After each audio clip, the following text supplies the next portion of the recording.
That's what made him a great champion. Environmental justice is the same exact thing. You have to take care of the people who don't have the power to take care of themselves. You have to represent them in halls that they sometimes are not represented in. Because if you don't do that, you're not really on a life mission that is worthwhile. When we think about health, there are things that we can control, and there are things that we cannot control. We can change our diet, we can exercise more. Hey, Paul, you here? But you cannot change the air that you Oh, okay. I was hearing like a leak. Experience That's of breathing weird. problem. It got so bad that going from my bed to the bathroom Oh, you guys, are was you a on? stop trip. That gave me a first-hand experience with what it's like to have asthma or some other respiratory disorder caused by air pollution. I grew up in this area, and so as a small child, I remember when, if we were playing, we could not breathe. You would clutch your side, you would try to catch your breath. You know, it's a terrible feeling. I was diagnosed with severe asthma, and I've been hospitalized or admitted to the emergency room so many times I've lost count. Todos nosotros en esta familia tenemos problemas de salud, especialmente problemas respiratorios. Todos tenemos asma y es muy frustrante para mí como madre no poder ayudarle. Tantos vecinos que ya hemos despedido, que han sido impactados por el cáncer. My biggest fear is that I get cancer and I wouldn't be able to see my kids, my children's kids. I think a lot of people accept it as one of the grim realities of living in Los Angeles. I've had a husband die of pulmonary fibrosis, and that's a very personal experience with the difficulty to breathe. When you can't breathe, when you're having trouble breathing, everything else becomes secondary. All you can think about is breathing. At one of our meetings in the community, an elderly woman stepped to the microphone and she just read 40 names. And she said, those are the people in my community that have passed away in the last several years of cancer. And where were you? We're working as hard as we can so that there aren't more names added to that list. The biggest challenge that we have, frankly, is from mobile sources, planes, trains, trucks. Some of our early findings suggest that even short-term exposure to the type of pollution that we find along busy freeways can activate genes in the brain that are genes that we associate with cancer. In Southern California, the air pollution's improved dramatically. You can now see the mountains. What people don't know is what you don't see can hurt you. There is preliminary proof that when a pregnant woman breathes, the PM particles that are microscopic transmit through her bloodstream to the fetus, causing possible brain damage. That's scary stuff. Can't let that happen. Last summer, there were so many unhealthful air days, just a string in a row. I was staying at home trying to protect my airways, and I still got really sick, and I ended up hospitalized for 3 days. Sometimes people say, well, it used to be so much worse, now isn't it good enough? But when people are still struggling like my mom is, when we still have some of the worst air quality in the nation, and when people are dying because of the poor air quality, it's not good enough yet. Once you realize the impacts of these mobile sources, if they're not electric, they're emitting toxic gases. You just can't sit there idle. You've got to take action.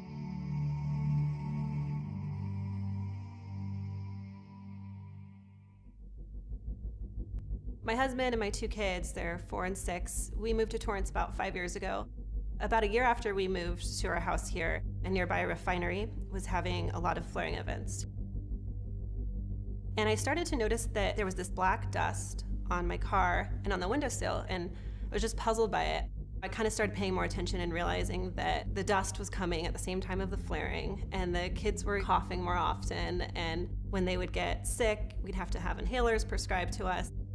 My kids were actually at the park at 8:30 in the morning, and all of a sudden, we just started seeing this kind of ash rain down, and the kids said it was snowing. So we came home and we found out that the refinery had exploded and that it was actually industrial ash raining down on us from a mile away.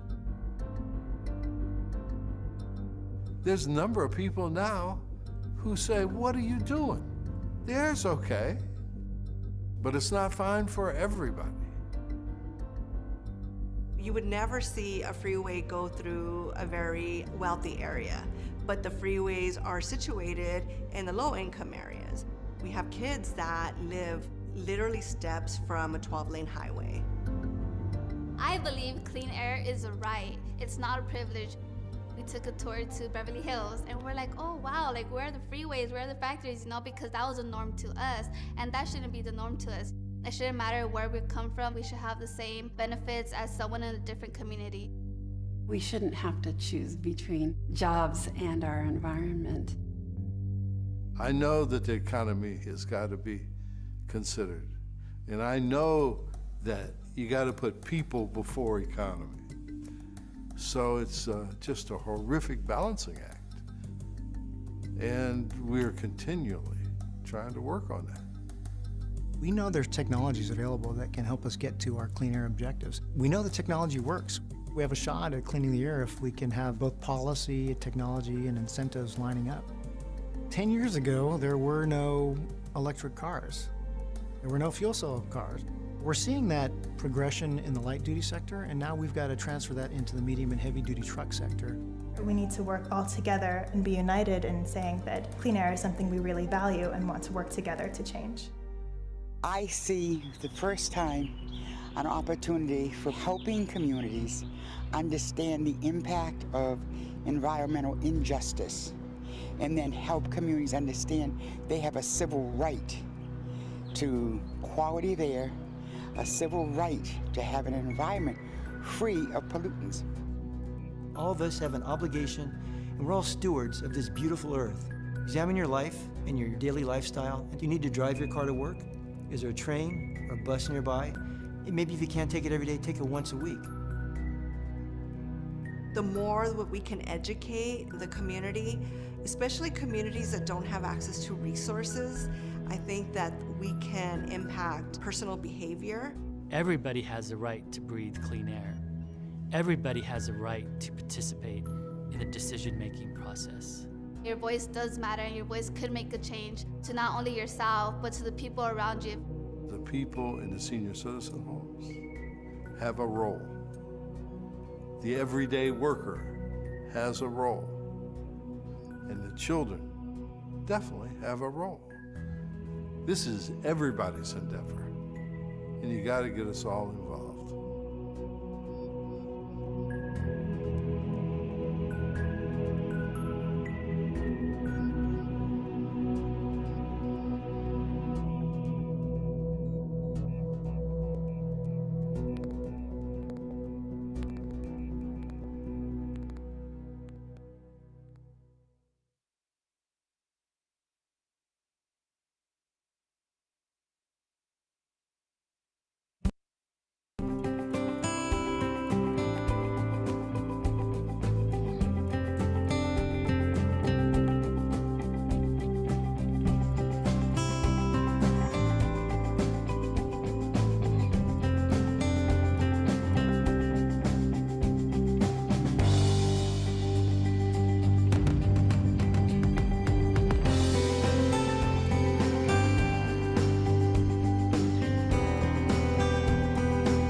The following is a special message for residents of all of Orange County and the urban portions of Los Angeles, Riverside, and San Bernardino counties in Southern California.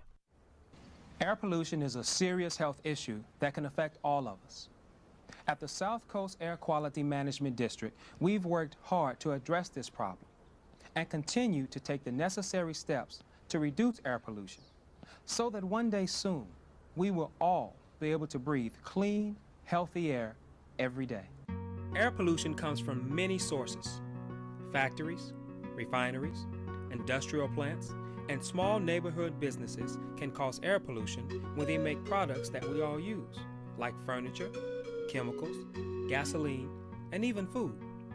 Over the years, we've required certain businesses to install special equipment and use certain ways of manufacturing to reduce their air pollution. And our efforts have really made a big difference in cleaning up the air. However, air pollution doesn't just come from these factories, refineries, industrial plants, and neighborhood businesses. They're actually just a small piece of the pie. Together, cars, trucks, trains, planes, ships, and the everyday products we use produce more than 3/4 of our air pollution. As you can see, we have a tough job ahead, but we can't do it alone. We need businesses and the local community to pull together. We need your help to protect your health. Sometimes it can be as easy as picking up a phone. Thank you for calling the South Coast Air Quality Management District. How may I help you? If you smell an odor that's bothering you, have unusual materials falling onto your property, or see smoking vehicles or factories, the best action you can take is to call us at 1-800-CUT-SMALL. What we'll need to know from you when you call is, what type of air quality problem are you reporting? Is it an odor? What does it smell like? Is it dust? If it's smoke, what color is it? If it's white, is it hanging in the air or quickly disappearing like steam? What time of the day did you experience this problem? Is it still going on? Has this happened before? Do you know the name and address of where you think it's coming from? Do you know if anyone else in your community is having the same problem? If you're calling about a smoking car or truck, on what freeway or street did you see it? What kind of car or truck is it? What time did you see it? And most importantly, what was the license number? And finally, we ask for your name, address, and telephone number. That way we can contact you if we need more information, or just to let you know what we find out. Don't worry, we'll keep your information confidential, unless it's needed for a legal hearing. So what happens to your complaint once it comes to us? Whether you call during normal or after business hours, your complaint will be immediately sent to a supervisor, who will assign it to an inspector to investigate. Some inspectors are assigned to certain areas or others to specific types of industries, like refineries, gas stations, and landfills. Our supervisor will select the person who is most familiar with the area or business to investigate your complaint. Based on your description and our inspector's experience, we will work to find out where the problem is coming from and contact the possible source to see what happened. If the problem is ongoing, we may take odor or dust samples to our laboratory to help solve the case. We may also ask you to fill out a complaint form. If we find out that someone has done something wrong or made a mistake that caused the problem, appropriate action will be taken to try to prevent the problem from happening again. Protecting your health is why we're here. Our scientists, engineers, inspectors, and many other specialists are dedicated to achieving clean air for this great place we call home. But we can't do it alone. We need your help. So give us a call anytime if you experience a problem, or visit us at cleanairconnections.org to find out more about how you can help us clean the air that we breathe.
the quality of life.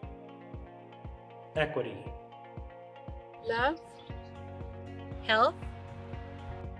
Freedom. Unpolluted. Happiness. Longevity. Vibrant. Safety. Free. Green space. Equity. Health. Humanity.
Good morning and welcome to the 8th Annual Environmental Justice Conference.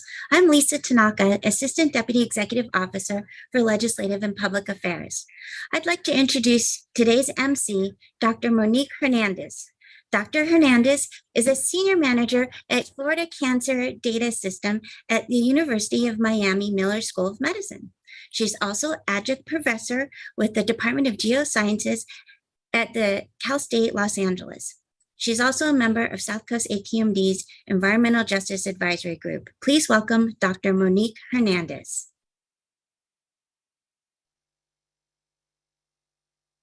Good morning.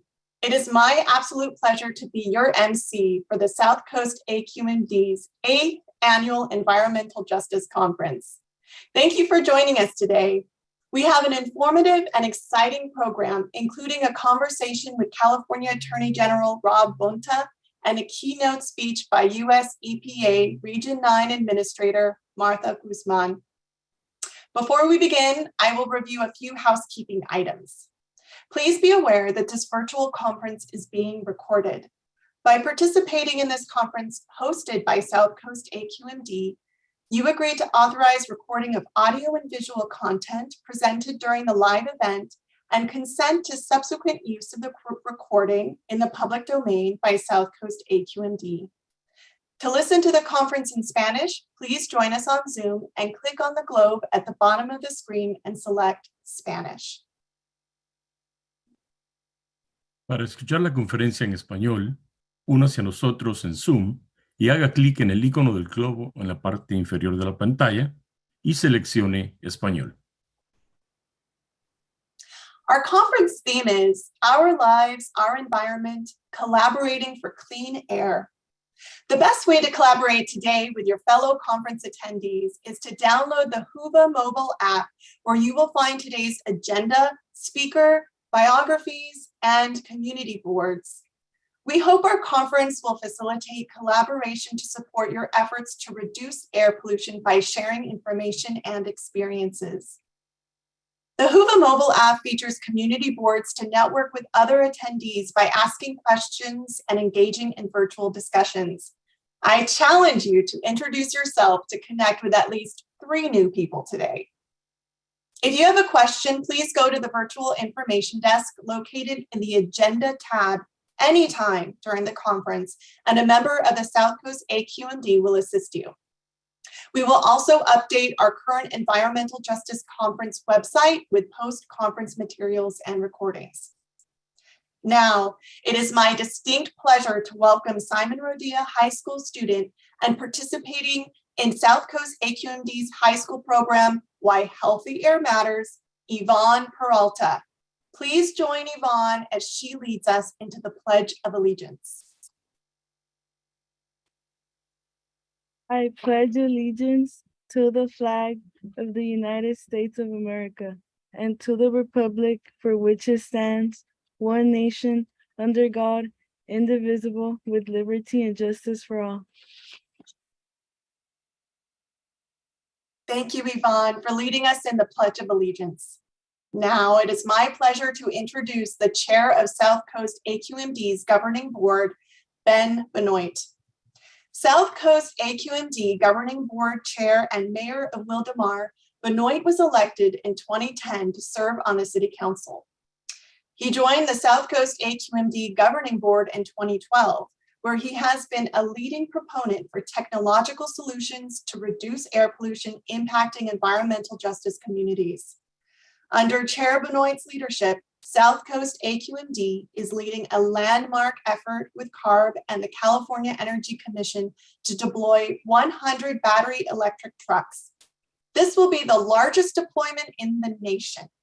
It is my pleasure to welcome South Coast AQMD Chair Ben Benoit. Thank you, Dr. Hernandez, and good morning and welcome to the South Coast AQMD's 8th Annual Environmental Justice Conference.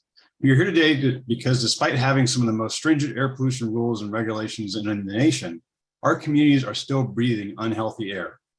It will take all of us collaborating to bring about changes needed to alleviate the air pollution affecting our region, which is home to nearly 67% of the environmental justice communities here in California. We know that the largest sources of air pollution are the heavy-duty trucks, ships, trains, and aircraft and equipment that transport goods that arrive at the Port of Los Angeles and Long Beach, and they're then shipped to warehouses and stores across the nation. The good news is that all of us can bring together communities, stakeholders on all levels of government, local, state, and federal, and others to develop both policy and funding to improve our air quality. In fact, today, California Attorney General Rob Bonta is joining us to talk about his environmental justice efforts, and later, US EPA Region 9's Administrator Martha Guzman. We also want to hear from each of you and hope that the information shared today will be useful for your work. I hope you find this conference a valuable experience during which you will meet people with passion to fight for clean air and to protect public health. It is now my pleasure to introduce our distinguished speaker, Attorney General Rob Bonta. As the People's Attorney, General Attorney Rob Bonta is a national leader for the fight for environmental and social justice. Since taking office, Attorney General Rob Bonta has expanded his Office Bureau of Environmental Justice, comprised of attorneys who are solely focused on fighting environmental injustices and giving a voice to the under-resourced and overburdened communities. He's also spearheaded a coalition of attorney generals representing 19 states to urge the US EPA to adopt the most stringent NOx standards for heavy-duty trucks. Additionally, he has been a strong advocate for the US EPA to grant California the waiver under the Clean Air Act to enable our state to continue regulating mobile sources like heavy-duty trucks. With that, please join me in welcoming our ally in the fight for environmental justice, California Attorney General Rob Bonta. Thank you, Chairman Benoit, for the very kind and generous introduction. Good morning, everyone. What an honor it is to join you virtually this morning. Thank you for your commitment to environmental justice for all of our communities. And allow me the privilege to give a big thank you to all the staff and the full team at South Coast AQMD, not just for hosting this very important convening, but for your leading efforts every day to reduce air pollution in Southern California and to lift up our most vulnerable communities. At DOJ, we see you as a critical partner, and we are grateful for your leadership. So thank you all. And before we get to our conversation, I want to maybe just share a story about why I fight for environmental justice. I recently visited a community in the Central Valley to hear from frontline residents about their experiences, their concerns, their hopes for change. And for them, climate change and extreme environmental pollution, they're not some future reality, some future possibility. It's here now. I spoke with Fresno resident Miss Katie Taylor. We met outside her house for a meeting, and I could barely hear her. The rumbling diesel trucks that came by one after the other, spewing pollution. The dusty lot we were on, it had one tree providing a glimmer of shade in the heat, but there are plans to take that tree down to widen the road for more trucks. Many of her neighbors lack access to clean drinking water. The drought has only made things worse. With tears in their eyes, they told me about the cluster of cancer in their community, relatives and loved ones who they've lost. Those who work in the area, many labor outside in the blistering heat that's only getting hotter. For environmental justice communities like this, again, the climate crisis is here and it's here now. They're experiencing it in real time. And whether it's a more rural community like Fresno or an urban community like East Los Angeles, low-income communities and communities of color are feeling the impact of the climate crisis today. So we must fight for climate action, of course, but we must also fight for environmental justice. They are inextricably intertwined. They go hand in hand. They must always go together. To ensure that communities living at the junction of poverty and pollution like Miss Katie's that I just talked about are protected. And that's why we expanded the Bureau of Environmental Justice to fight for our most vulnerable communities, to make sure they knew that their AG was by their side. And our largest state Department of Justice in the nation here in California would fight for them and with them and stand near them and by them. We fought to undo some of the Trump administration's most outrageous environmental attacks and fossil fuel giveaways. We filed numerous lawsuits to protect the health of our communities. We called on Congress to pass an array of critical environmental justice and climate change related legislation. We also launched a first of its kind investigation into the fossil fuel and petrochemical industries for the global plastic pollution crisis. We secured a major decision blocking fracking off the California coast. And that's also why we've partnered with South Coast AQMD on many fights, from overturning a flawed environmental review for the China shipping terminal project to our defense of a rule limiting warehouse pollution in disadvantaged communities. This moment demands that government agencies like ours step up, that organizers and activists, businesses and innovators rise up and rise up together. This is a collective action. We must carry this burden and get in this fight together. We need to protect what matters most, our health and our planet, because again, the climate crisis and extreme pollution are not some future reality. For Ms. Katie Taylor and for millions of Californians, the crisis is already here. So let's go big and let's deliver environmental justice for all those who need it. Thanks for the opportunity to join you. Looking forward to our conversation. Great. Well, let's get started. And you may have hit on this a little bit, but I want to just circle back to it. As Attorney General, one of your first actions was to expand the Bureau of Environmental Justice, whose mission it is to protect the communities that endure the disproportionate share of environmental pollution and public health hazards. What inspired you to do that as one of your very first actions? To me, so important that the equity lens always be part of our climate action work. And as we seek to save the planet for the next generation and be the most responsible environmental stewards we can be, we must always be thinking about those who are hit first and worst, who are overburdened and under-resourced. And that's why we expanded the Environmental Justice Bureau. Again, those communities that are seeing the impacts of climate change right here, right now, and only are going to see it get worse. You're seeing toxic air, polluted waters, extreme heat. Nothing new for many communities, like the ones I earlier discussed. And low-income communities, communities of color, have long borne the brunt of environmental pollution, of environmental injustice, and we need to step up for them. So whatever the challenges are, whether it be urban heat islands or substandard housing, a lack of housing altogether, employment in industries that rely on people to work in extreme heat or wildfire smoke conditions, the list goes on. Whatever the challenge, we wanted to be there for those communities. So we expanded the Environmental Justice Bureau.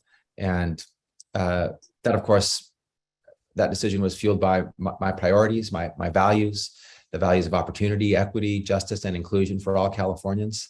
And I believe our response to climate change must take into account that lack of equity that we're seeing in who is bearing the consequences of climate change. So that was the thinking behind the expansion of the Environmental Justice Bureau. Very good. Well, some great thinking. So at South Coast AQMD, we filed a petition in 2016 to urge, I wanted to use stronger language there, but we weren't allowed to, the US EPA to adopt a stronger NOx standard for heavy-duty trucks. The US EPA is now close to finalizing that rulemaking for a revised NOx standard. You know, your leadership with 19 other states to weigh in with the US EPA on this rulemaking has been extremely helpful in demonstrating the need for a nationwide stronger standard for NOx emissions to reduce air pollution and protect EJ communities. What do you see as the next step to ensuring that the EPA sets the most stringent NOx standard for heavy-duty trucks? Well, as you noted, my office has been at the forefront of addressing the disproportionate impacts caused by air pollution, including NOx. And heavy-duty vehicles continue to be one of the largest sources of NOx emissions in California and throughout the country. So we follow the data, and we like to be evidence-based and data-driven in our approaches and in our solutions. And for that reason, in May of this year, we submitted the comments on behalf of 19 states urging the EPA to adopt the regulatory option that will achieve, it's called the greatest degree of emissions reduction achievable as required by the Clean Air Act. And that option also most closely aligns with California's heavy-duty omnibus rule. We hope that the EPA will finalize those standards by the end of the year. So we're urging them and pushing them. Similarly and relatedly, in August, we also urged the EPA to grant California's request for waivers of preemption for a suite of regulations regarding the medium and heavy-duty vehicle sector, including California's heavy-duty omnibus rule. So we believe that the EPA must fully grant California's waiver requests as soon as possible so that California and those many states that have adopted our standards can continue to reduce the significant exposures experienced by environmental justice communities from the source of pollution. So in politics and policy, there's a phrase, as California goes, so goes the nation. We're trying to make that true here too. Very good. And thank you for joining us in that fight there. Now, along with seeking federal waivers for heavy-duty trucks, the Department of Justice has recently announced $10 million in grants for research to the for effects of vehicle emissions on California, on public health, and the environment. As part of the proposal process, the department focused on proposals that included partnerships with local organizations and environmental justice communities. Please share with us your thoughts on why it's critical for this research project to engage with local communities to ensure successful results.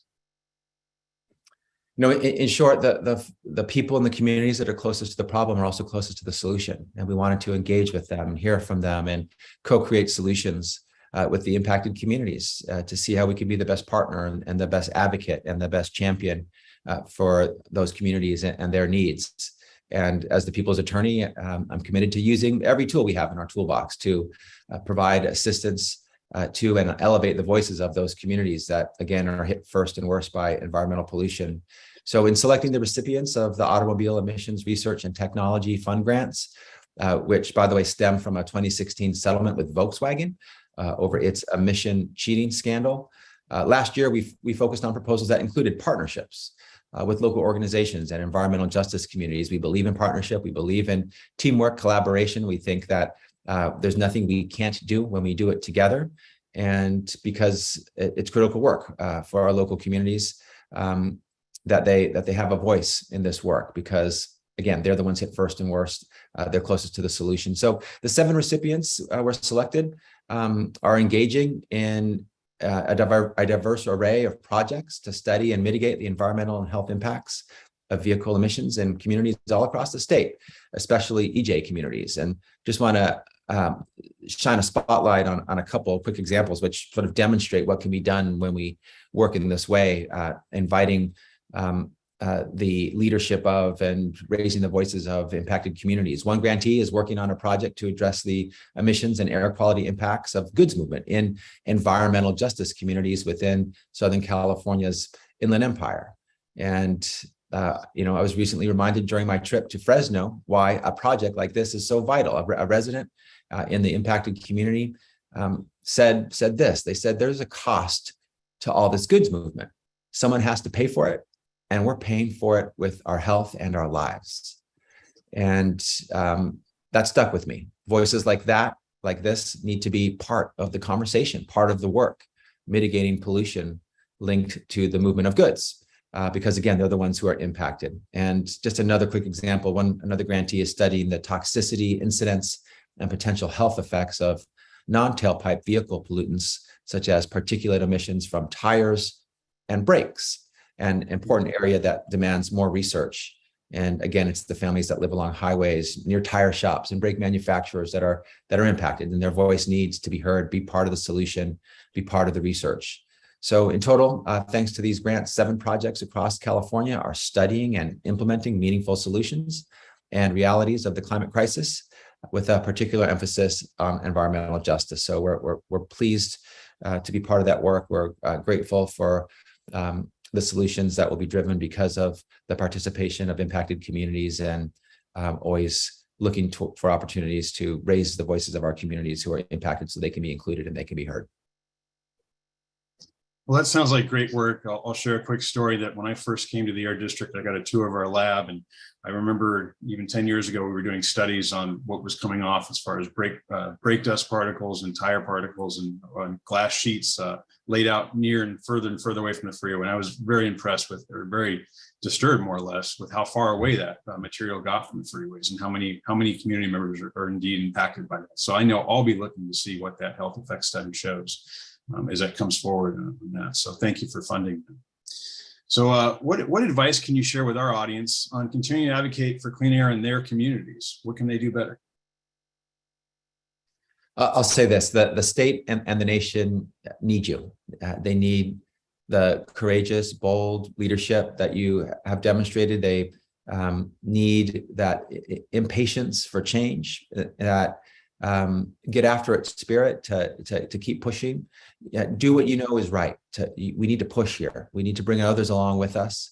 We need to be aggressive in this space.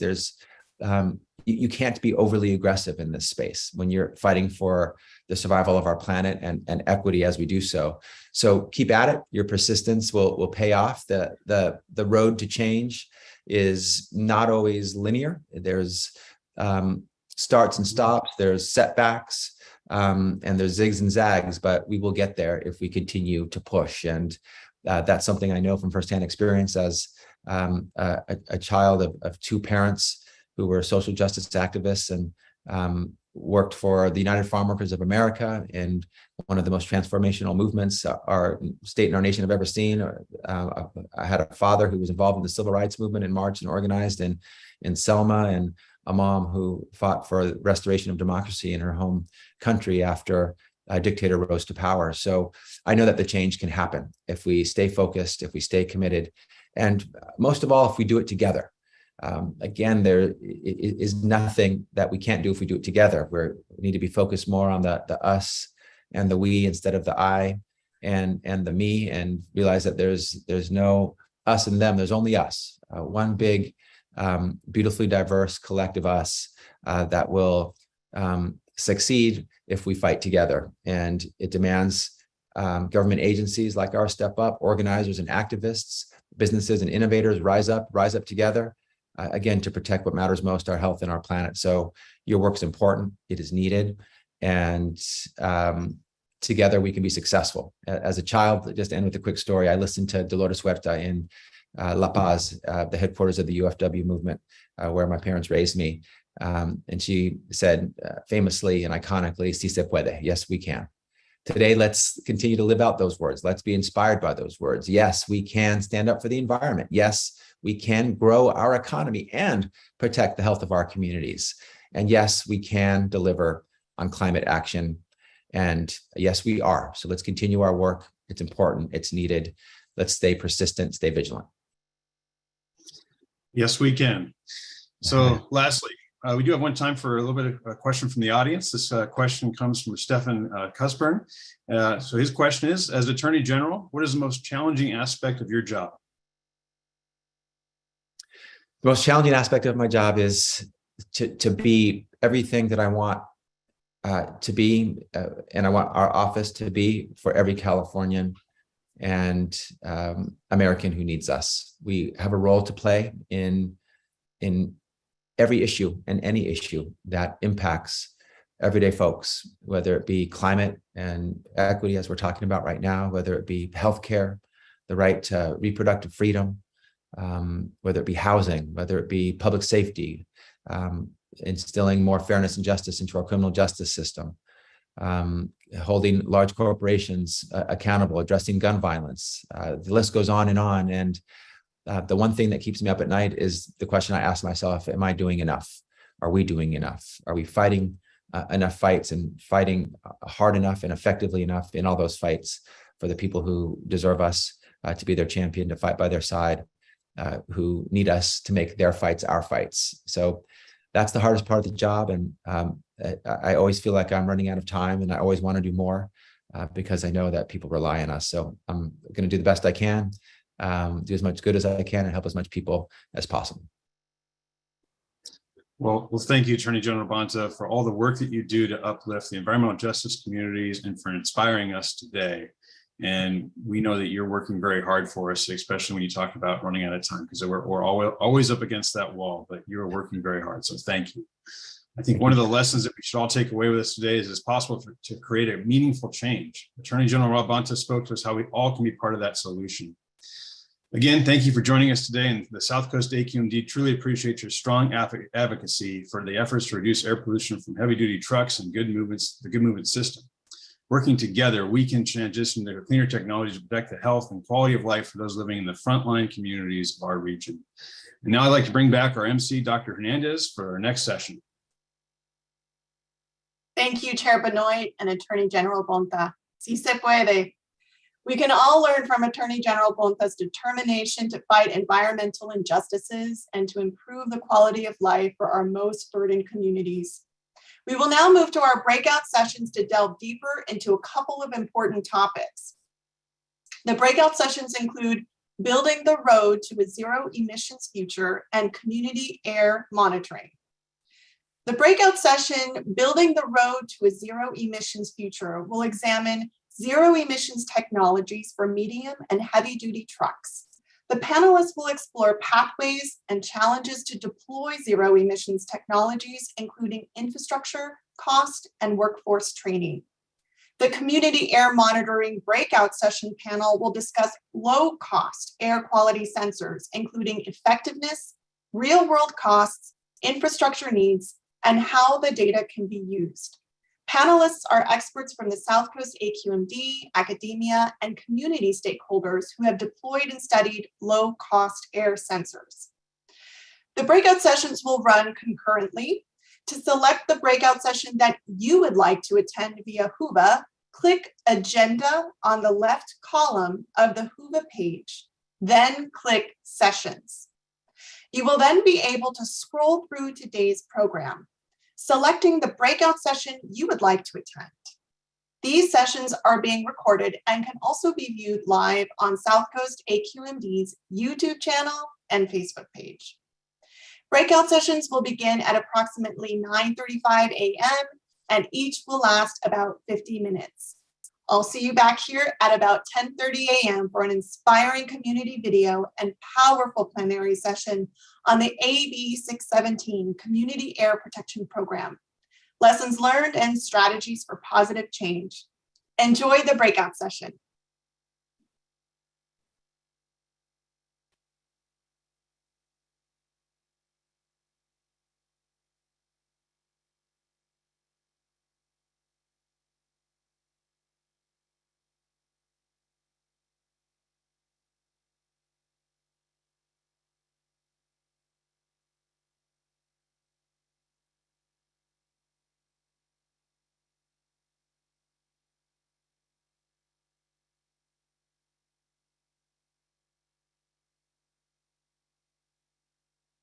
All right. Good morning, everybody. Can everybody hear me right now? Yes. All right. Thanks. I see Arvin, Patricia, Kenny. I think we are here. I'm just going to give this just a minute for people to get to their breakout sessions. Justine, there you are. Wonderful. Make sure that we're all where we are supposed to be right now. I think we have a very good panel coming up. Very excited for this. Kenny, there you are. Great. So I was kind of wondering where I needed to be. Sorry about that. I think we're all here. It's always kind of interesting on these Zoom sessions, but I think we all have it. So we're going to go ahead and I think we'll get started right now.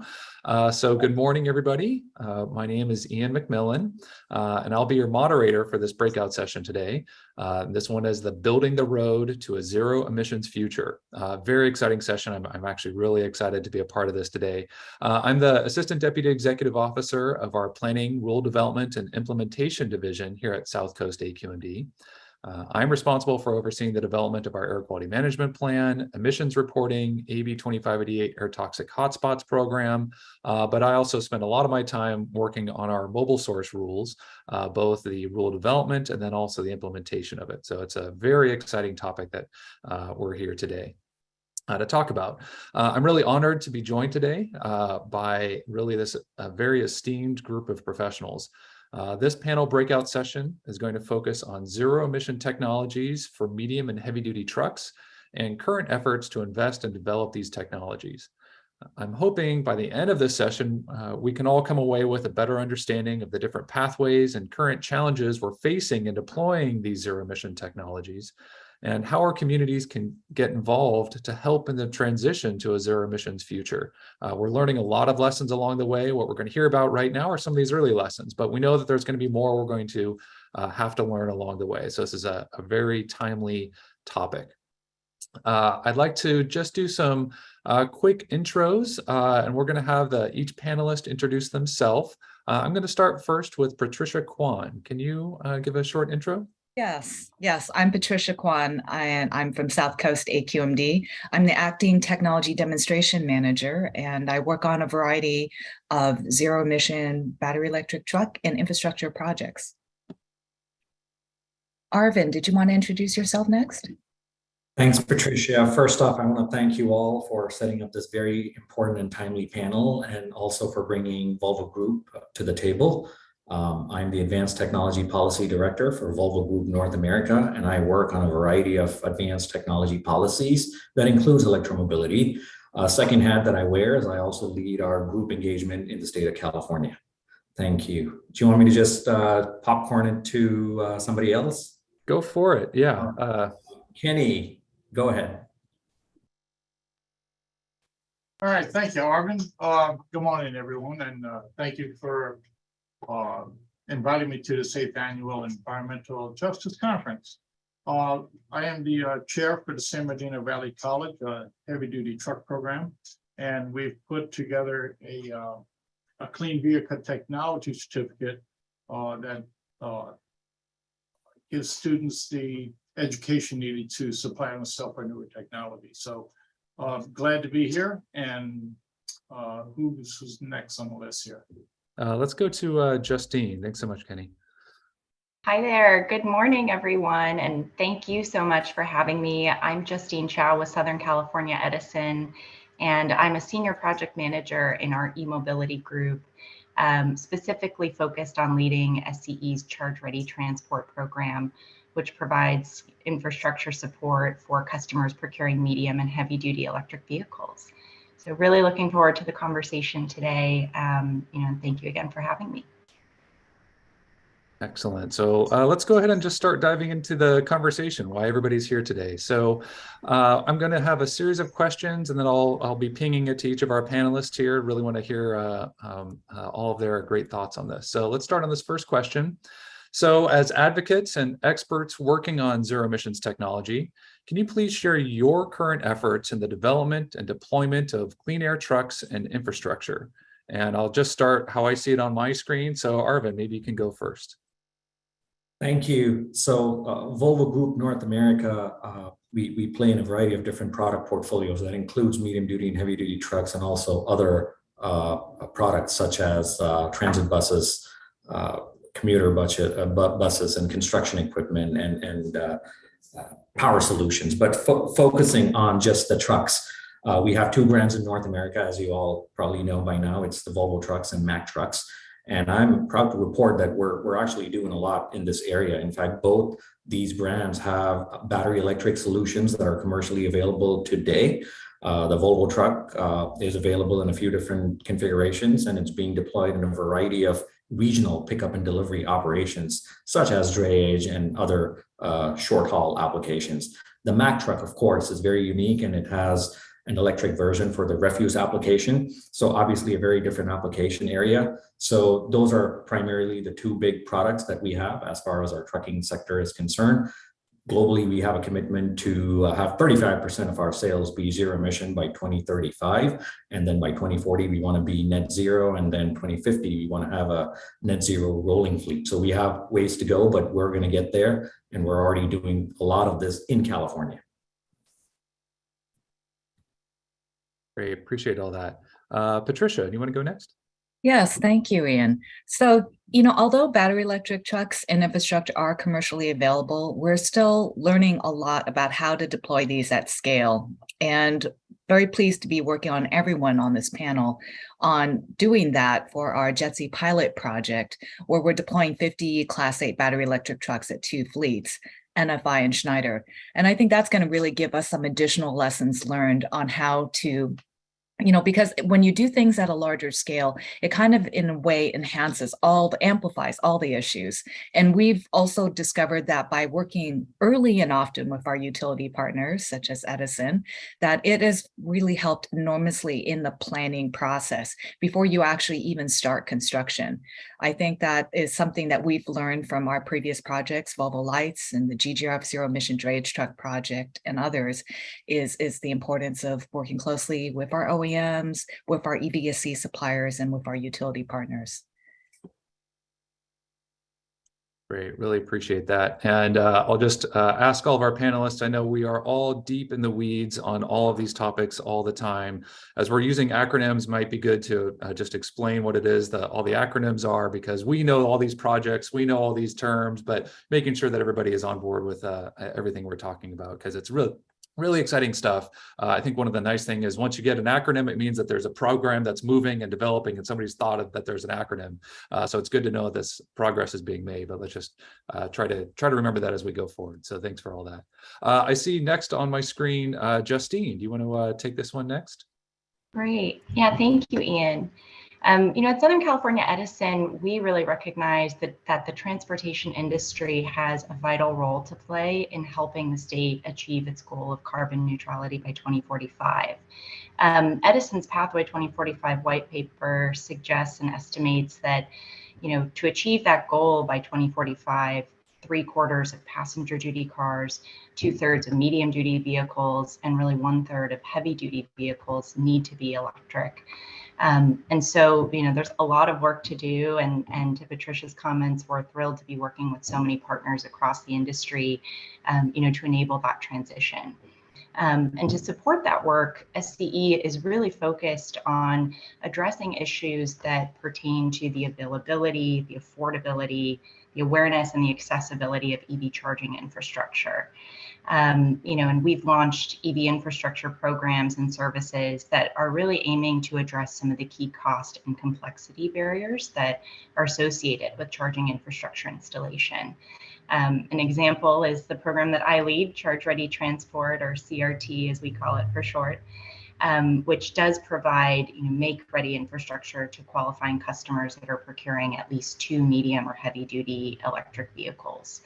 It's a 5-year program that launched in 2019, and it's really seeking to support the adoption of nearly 8,500 medium and heavy-duty electric vehicles. So, that'll be really exciting. We're seeing some good momentum starting to really pick up beginning at the end of last year and all throughout this year. We also offer Transportation Electrification Advisory Services, or TEAS, another acronym there. But that's for customers who really want to electrify, but who may need additional education or assistance. And so through that program, we're providing studies, access to webinars and workshops, and also grant writing assistance. And then outside of programs, our local planning teams are also working to support requests for new service to support EV charging infrastructure for our fleet customers. I think the other piece of the equation that I'd be remiss not to mention, and we can certainly get into this, during the panel, but there's a lot of important work that we're also doing to plan the grid for large-scale electrification in support of emissions reductions and our clean energy future to help the state achieve those goals. So I'll stop there, but. Great. No, I appreciate that. I hear from all of the speakers so far, teeing up a lot of things to talk about, thinking about scale, et cetera. But really want to also hear Kenny as I think the last one on my list here on this question. Let's hear your thoughts on this. We're talking about question 1, right? Yeah, so I'll go ahead and repeat it just for those following along as well. So as you're one of the experts in this field working on zero emissions technology, so hearing your current efforts in developing and deploying clean air trucks and infrastructure. Okay, well, when we first started with the Volvo Lights program, of course, which included AQMD, it was a lot of stepping stones or building projects to get students up to speed to fill the community with what's needed with these zero emissions vehicles. We did put a program together to educate the students in the zero emissions vehicles, which would also give them a guided pathway to ensure that they have the technology needed to work out in the industry. We could not have done it without AQMD and the Volvo Lights project to support us in that cause.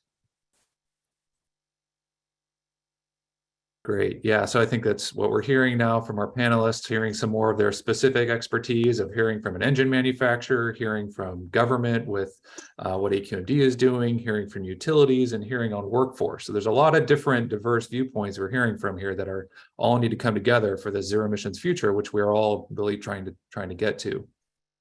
I do want to pivot to the next question, because anytime there's change, there's challenges, right? I mean, that's, I think, to be expected. So maybe we can talk through what are some of the current challenges to transitioning to medium and heavy duty trucks for zero emissions, right? How do we do that? And what are some of those real challenges? And so maybe I'll ask some of the panelists here. So Justine, maybe you can come first on this one. Sure thing. I think in this space, we've certainly made progress with vehicle availability, and we need to continue to do so to support the commercialization of zero emission vehicles, particularly in the heavy duty segment. I think if I think a bit more specifically about this question and how it pertains to SCE and some of the comments that I just made about grid readiness, one of our challenges is, still understanding exactly where and when new loads from EVs are going to occur. I think traditionally forecasts for grid planning have been trend-based economic forecasts that don't always account for policies until they're officially approved. And so that can sometimes leave a lag in planning. Recently we've made some positive progress. SCE, along with some of the other California IOUs, proposed and was approved to use higher forecasts that do account for the needs of the proposed advanced clean fleet rule. And that will help ensure that the grid is ready for that high electrification future. I think to that end, we at SEE are only able to support EVs with infrastructure where we do know that there's new load that's coming or that's planned. And so data here is really vital to help prepare the grid in the right place at the right times, making sure that we get things just right without under or overbuilding. And so we're working to actively assess the fleets in our service area, where we think loads are going to be occurring so that we can improve our planning efforts in preparation for what we feel is really going to be a sectoral transformation. But I think to that end, there's really no substitution for actual plans or insights from our customers. And so, we do ask that fleets really engage with us, and appreciate Patricia's comments about how helpful it is to be connected early and to have ongoing conversations often, so that we can also understand where that additional capacity may be needed, and we can assist in those planning efforts. Yeah, great. Appreciate that. That's just sort of there's a little bit of the chicken and the egg when it comes to vehicles and infrastructure, and which one do you do first? And then on the planning side, there's a little bit of a push and a pull. Are you pushing out the infrastructure where you know it's going to be needed, or do you wait for a customer to tell you and you sort of pull it in that direction? And that trying to think, how do you balance all of those and moving at scale? I think that you're really highlighting some of the challenges that we're facing when trying to really scale up quickly. Maybe I can ask Arvin, maybe we can get your perspective on thinking about some of the current challenges on zero emission, medium and heavy duty vehicles. Thank you. Yeah, from an OEM perspective, playing in this space and looking to really grow our footprint and support the state's goals, we realize that our job doesn't end with just manufacturing and putting the trucks in the hands of the customer or our dealership partner. You really need many partners. And I think starting with Patricia, every one of my panelists have highlighted that. So I will say that also, that you really need to make sure that you get your ducks in a row. And this is a massive undertaking. So what we're realizing is, again, we need to sort of work with our team and our extended team and really sort of help connect the dots for our customers and other partners as they get ready for these electric truck deployments.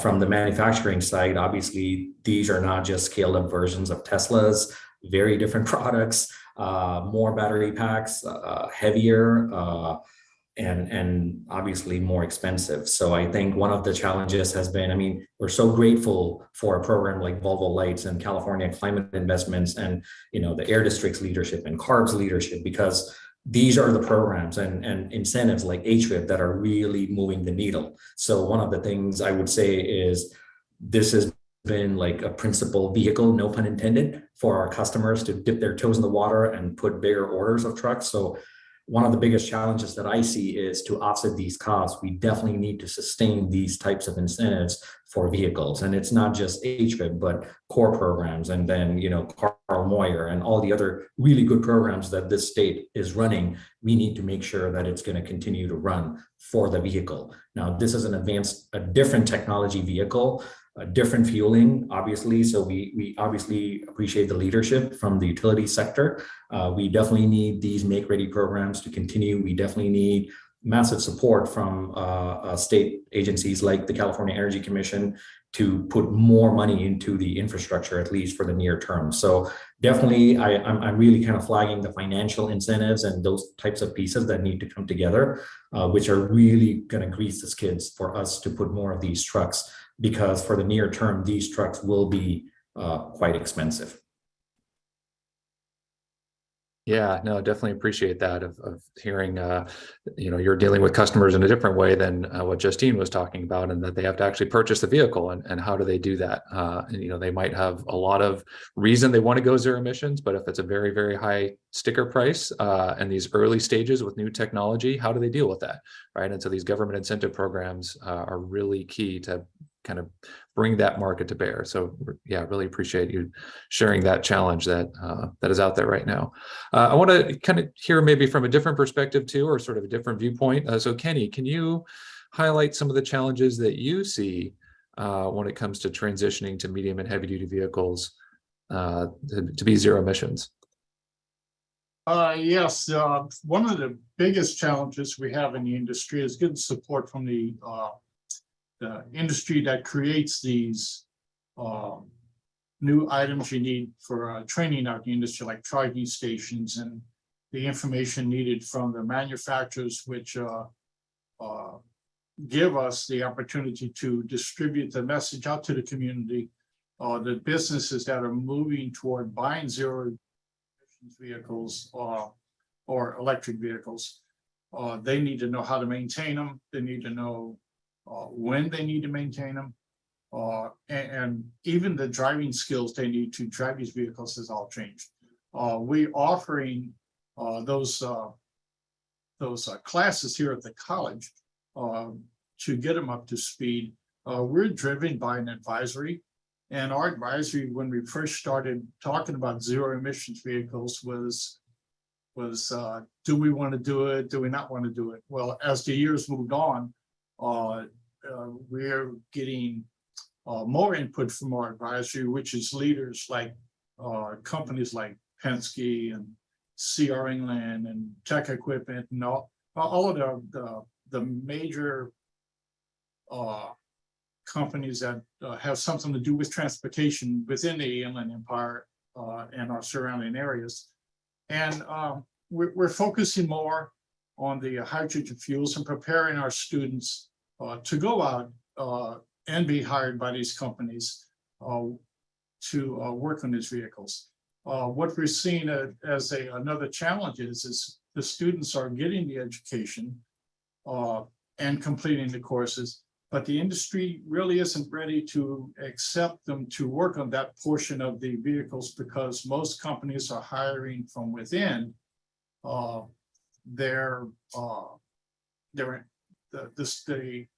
technicians that are working for companies for many years, they know what kind of work they do, so they're moving from within to bring them into the zero emissions vehicle atmosphere. And the students that are completing our courses, of course, don't have the hands-on like dealerships or other manufacturers of electric vehicles do. So they're not really bringing them in for that reason. They're bringing our students in because we teach bumper to bumper, we teach brakes, we teach air conditioning, we teach electronics, we cover CAN communications. A lot of the zero emissions vehicles are just a ton of CAN communication. That's computers talking to each other. There's no combustion engines driving them any longer. It's one computer talk to the other. We're teaching that type of technology here. So we're arming them with what they need to be valuable in the future. But as of today, they're not really focusing on bringing students in that have taken our classes to be safe working on these vehicles. So the next thing, of course, is the cost of the components to teach these classes. The cost is very expensive, and with the support of the Volvo Life Project and guidance from Arvin and many other people involved, Patricia Kwong's helped us quite a bit with purchasing of those components. It's just a tip of the iceberg. It definitely, we need more funding. We're looking for more funding, and it's kind of just not out there yet to support the educational end of it. But we're looking forward to work with other agencies that would support the cause and move toward giving these students a better education. And it's a lot more of working safely around these high voltage vehicles than it is knowing how to do brake jobs. We teach that, but electric trucks, brakes are changing. They need to know that new technology, and that's what we have to offer here at the college. And the challenge is getting training components to do that with. Great. Yeah, I appreciate that. It's interesting hearing from everybody. There's sort of some themes that are coming up here. One is cost, and that comes in a different forms on the cost of putting these programs in place. But then it's timing and sequencing, and how do we get the right actions occurring at the right time? As we're making a rapid change, you can get a little ahead of yourself maybe on one step, and then the other step lags behind, and that's going to be the controlling factor on this. And it's different for each of you. And so that's really interesting to hear all these perspectives. Really appreciate all the honest answers here. We can keep talking about challenges, certainly, but let's keep moving on this conversation. Our next question is focusing on building effective partnerships in the fight for clean air. How can government agencies, such as ourselves and many others, how can government agencies work with private companies and local community organizations to help expedite the transition to zero-emission technology? And so for this question, I'd actually like to start with government. So Patricia, maybe you can take this one first. Thank you. So with Volvo Lights, that has, I think, been a really great example of the importance of public-private partnerships. Arvin is nodding in agreement. And during that time, we think about that project, it took place during a pandemic, and yet that did result in the certification, a commercialization of a Class 8 battery electric truck by a major OEM. And so you can still get a lot done, even in very challenging times.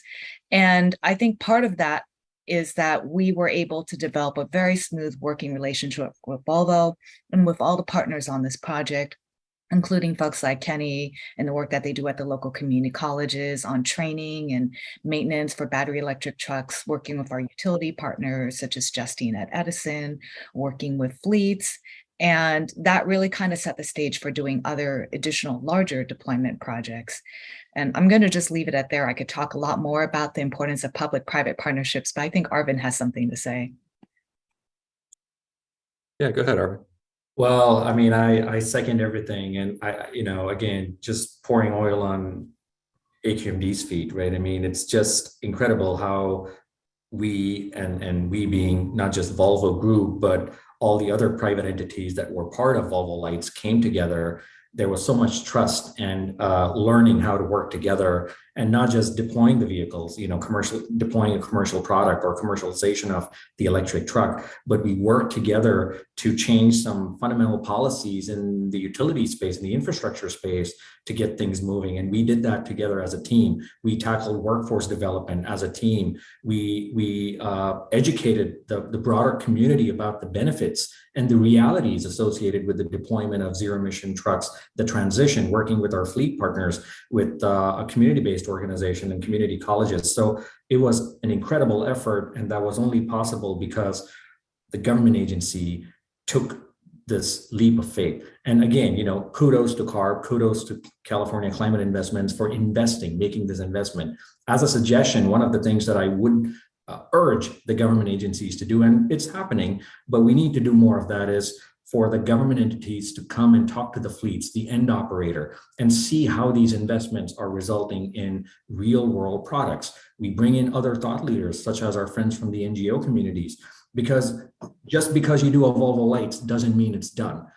It is a start, it is a template, it takes time. We know, the blood and sweat that was put into this, but it is still not a done deal. So I think that's one of my very polite requests as something we could do together, in responding to your question, which is the government sector needs to engage more private companies and give them the opportunity. And it's happening already, again, don't get me wrong, but really give them the opportunity to bring them to their sites where these deployments are happening. They need to take time and come visit and learn about the pain points and how we can, as a community, private and public sectors, come together to resolve this, because the future deployment shouldn't take this long.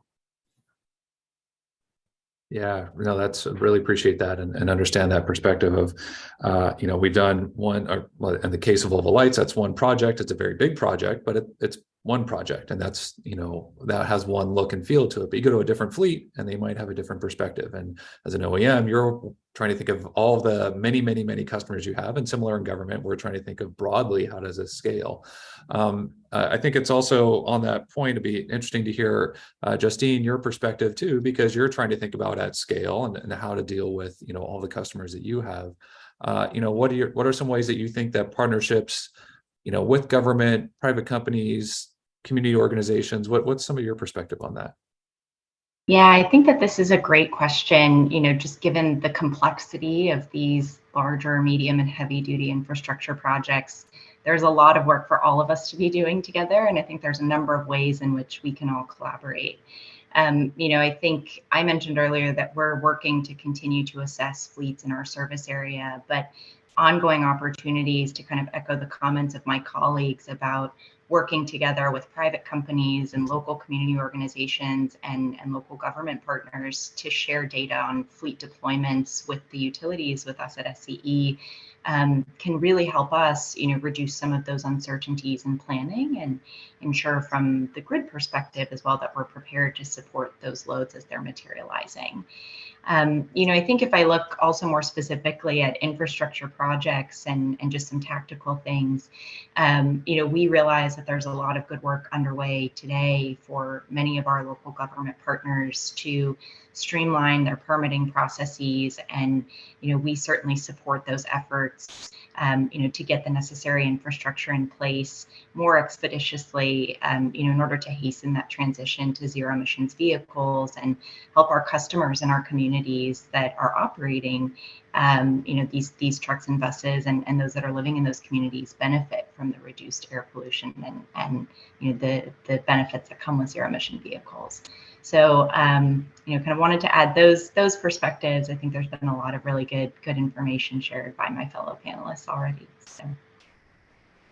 No, I definitely appreciate that. You mentioned the streamlining as well. We know that there's some efforts underway on that of trying to share lessons learned, as we're doing these early projects. I know, for example, the GoBiz, the state governor's business development office, that they have some streamlining that they're trying to pursue across the state. How do you take the lessons learned from one jurisdiction, maybe a city or county, and apply that elsewhere? But then also, we have one utility here, and SCE is certainly a very large utility, the biggest one in our jurisdiction, but there's a lot of other utilities as well. And how can we take the lessons learned from each of the utilities? What are the best practices? And there's still, I think, a lot of development happening there. And so I think it's an exciting time to think about what's happening, what's going to be happening in the future. We're getting these first stages. What's happening in the future? I'm going to use that to just pivot right into this next question.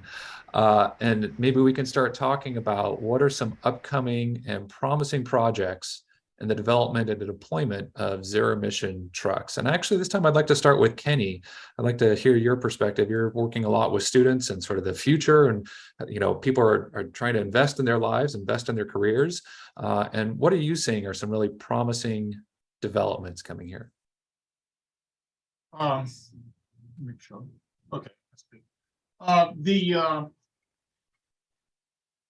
The upcoming programs we have are with moving toward the hydrogen fuels, which are helping with the zero emissions vehicles and the electric vehicles, are good for the students to get the education they need to support themselves. The hydrogen fuels and charging stations that we're starting as projects over here and expanding our training infrastructure, again, need the support for the local industry to expand. We are meeting the needs of the industry in the education as far as educating our students to prepare them to be out in the industry. But we just don't have enough, I want to say, technology being shared within the industry from the manufacturers that create those projects or vehicles. So we're stumbling on that a little bit, but we are going to get over that hill and be able to fill the needs of those that will be looking for jobs in the future. Maybe I can just ask a quick follow-up before I get to the other panelists. I'm kind of curious, what kind of interest do you see from students? Is this some of these new programs that you're offering? Is it popular? Is there interest in it? Is it still emerging? How's that going? It's emerging. The students that have taken the courses are doing very well out in the industry and looking forward to working on newer technology, but it's a small amount of students. We've spoken with students about the technology of electric vehicles coming up and are they interested in moving toward that? And I think it's kind of like years ago when the computers first came out, we were actually scared to hit the keyboard, figuring we'd delete something or destroy something. So the battery electric vehicles, whether it be a car, a truck, or some sort of transport, students just aren't ready to jump in and worry about that high voltage. You know, I've talked with our students actually at the beginning of the semester, and 3/4 of the class didn't even know about it. Didn't even know we had the training for battery electric vehicle.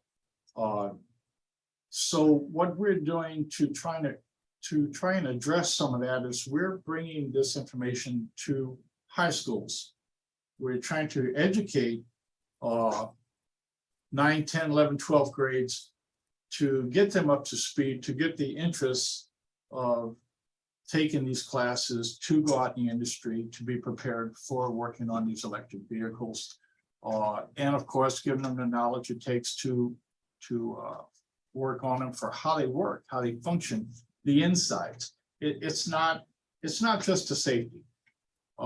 We can teach the safety of how to power something down and work on it, but the question is, what do you do after you power it down?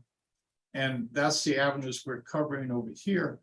And the students that have taken the course, again, most of them are transferred. Most of them are taking electronics courses now to go get their degrees in electrical engineering. That's kind of the way this industry is going right now. They need to know about that high voltage. They need to know some sort of safety behind it, but they also need to know how to work on them. And again, the students I talked to at the beginning of our semester, we have 60 students here right now in our heavy duty truck program. And speaking to 3/4 of them, it's like they didn't even know. But I can tell you they're moving toward that now. We've had support from SoCal Gas and from Edison as far as giving scholarship funds to students that have taken our program.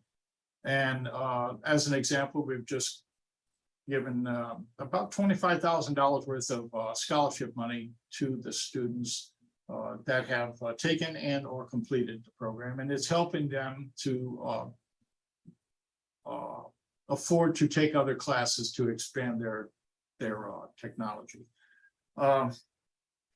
So again, we don't know how to get the message out to the students about the newer technology that is out there. We're working on it. We're trying to find ways to talk to them and educate them just to get them to come to the classes. Yeah, that's really great information. I really appreciate you sharing that. You have a really unique perspective into this, so really appreciate that. Maybe I'll ask Patricia, maybe ask you next. What are some of the upcoming and promising projects in development of zero-emission trucks? Well, I did mention the JETSI pilot project, which several of us are working on. That is deploying the 100 Class 8 battery electric trucks. Those are Volvo and Daimler. But we have some other projects as well. So, you know, with Volvo, we also have the Switch On project, which is an additional 70 trucks that are being deployed at fleets. And those are going into different types of, not just strictly necessarily drayage, but other types of services as well, although primarily drayage. But I think in terms of other kind of promising areas that we'd like to continue to explore with our agency through our Clean Fuels program, there are other zero emission technologies.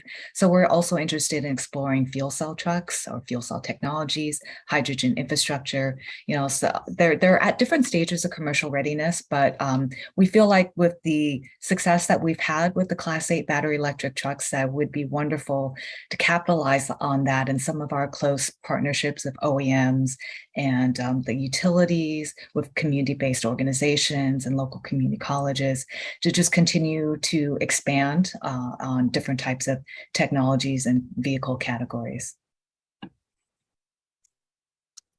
Great, thanks. Justine, what do you see that's coming up that's really promising? Yeah, you know, I think over the last year or so, just under a year, we've really started to see the momentum pick up in this space, you know, which we're really excited about. You know, rather than focusing on a single project or two, I actually thought I might share some statistics from our Charge Ready Transport program to just provide some insight into the scale and some of the volumes and that momentum that we're seeing today. So through Charge Ready Transport, we are currently working with over 200 sites at various stages and phases in our pipeline that can potentially support over 4,000 medium and heavy duty battery electric vehicles. And that's been really great progress to see since we launched this program in 2019. Across the pipeline, that includes customers that are, from the commercial segments, warehouses and distribution centers. We do have school districts, of course, transit agencies and government agencies that are participating. And across all of those different industry segments, those customers are procuring a pretty wide range of medium and heavy duty trucks and buses. So I think great to see that momentum picking up. As I look ahead, we are really targeting to spend 40% of the program's infrastructure budget at sites that are located in disadvantaged communities. And the hope is that will really help to clean up the air in some of the communities that have historically had the worst air quality. So I think when you think about those statistics and the customer mix, we've got projects that are varying in size and will support different vocations. But we are looking at a large number of vehicles and customers that are looking to electrify in the near term. And so, I think our efforts are really focused on taking some of those lessons learned from some of the early projects and pilots that we've been involved with, to take all of the good learnings about vehicle operations and potential grid impacts to prepare to meet customers' needs who are now currently participating and working on active deployments. So a lot of really good work going on in the space, and there's a lot of great cross collaboration going on between the utility partners, our customers, and local government agencies, community-based organizations. So it's been great to be part of that. Great. Yeah, thanks for sharing that. It's good to hear about that Charge Ready Transport program too. We're maybe just about halfway, a little bit more than halfway through it, and good to hear that there's interest picking up in that program. It's a very large program. I think maybe even the largest in the state in this space on infrastructure. So it's good to hear that there's interest in that starting to build. Arvind, can we get some of your thoughts on what are some promising developments with zero-emission trucks? Yeah, thank you. Yeah, there's fortunately a lot of good things that are happening, and thanks to all the partnerships that we have cultivated. Starting point, of course, as I always do, credit to Volvo Lights, and we sort of pretty much figured out some sort of a template to go and deploy these trucks in diverse but somewhat related applications. So that is continuing. Patricia did mention a couple of initiatives.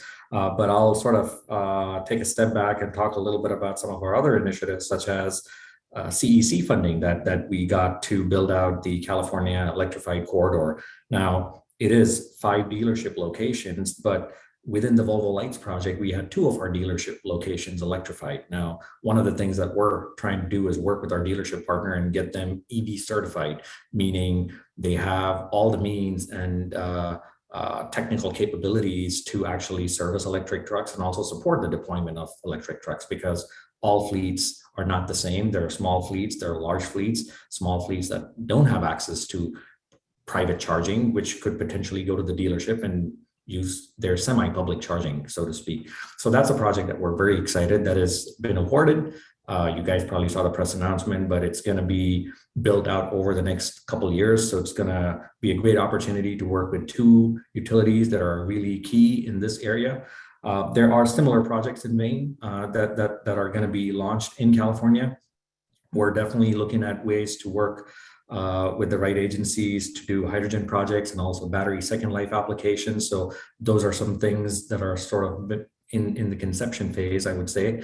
But yes, we're also looking to put more MAC electric refuse trucks in California. So we're continuing to look for the right opportunity to work with the municipal fleets and the right avenues to bring these to the real world deployment. So it's really an assortment. Some of these are funded by state incentives, state grants. Some of these, of course, customers are kind of putting their own money. And then there's some others that are sort of a little futuristic, which we need to pursue together. So. Great. Appreciate that. I know I'm learning a lot from all the panelists today. I hope our audience is too. It's really good to hear everybody's perspective so far. We're actually getting to of our prepared questions. In my mind, this is actually one of the hardest questions. And so I'm really eager to hear what folks have to say here. We talked a lot about, what's some of the challenges and some of the, what's coming in the future and some promising projects. That's been really great. But, one of the really challenging things when thinking about zero emission trucks is these are largely vehicles that operate business to business, right? And that's what can the general public, what's the role for the general public in this? And how can residents get involved in helping this transition? Because there's a lot of interest. And, when we go out and we talk to people out in the community, there's a lot of interest in getting zero emission trucks on the road. It's the largest source of emissions in our basin. These trucks go in and out of neighborhoods all the time. So there's definitely a lot of interest. But typical residents aren't always involved in what's happening with a truck purchase or deploying a truck. And so I'm really kind of curious to hear the perspective of the panelists. How can residents get involved in helping this transition for truck fleets to get to zero emissions? And maybe I'll start, Patricia, maybe I can start with you on this question. That'd be great. Thank you. I think that really there is an onus on agencies such as South Coast AQMD in helping to bridge that technology gap so that residents in these communities have a better understanding of zero emission technologies, vehicles, and infrastructure. It is complicated, and there's a lot of different aspects to consider.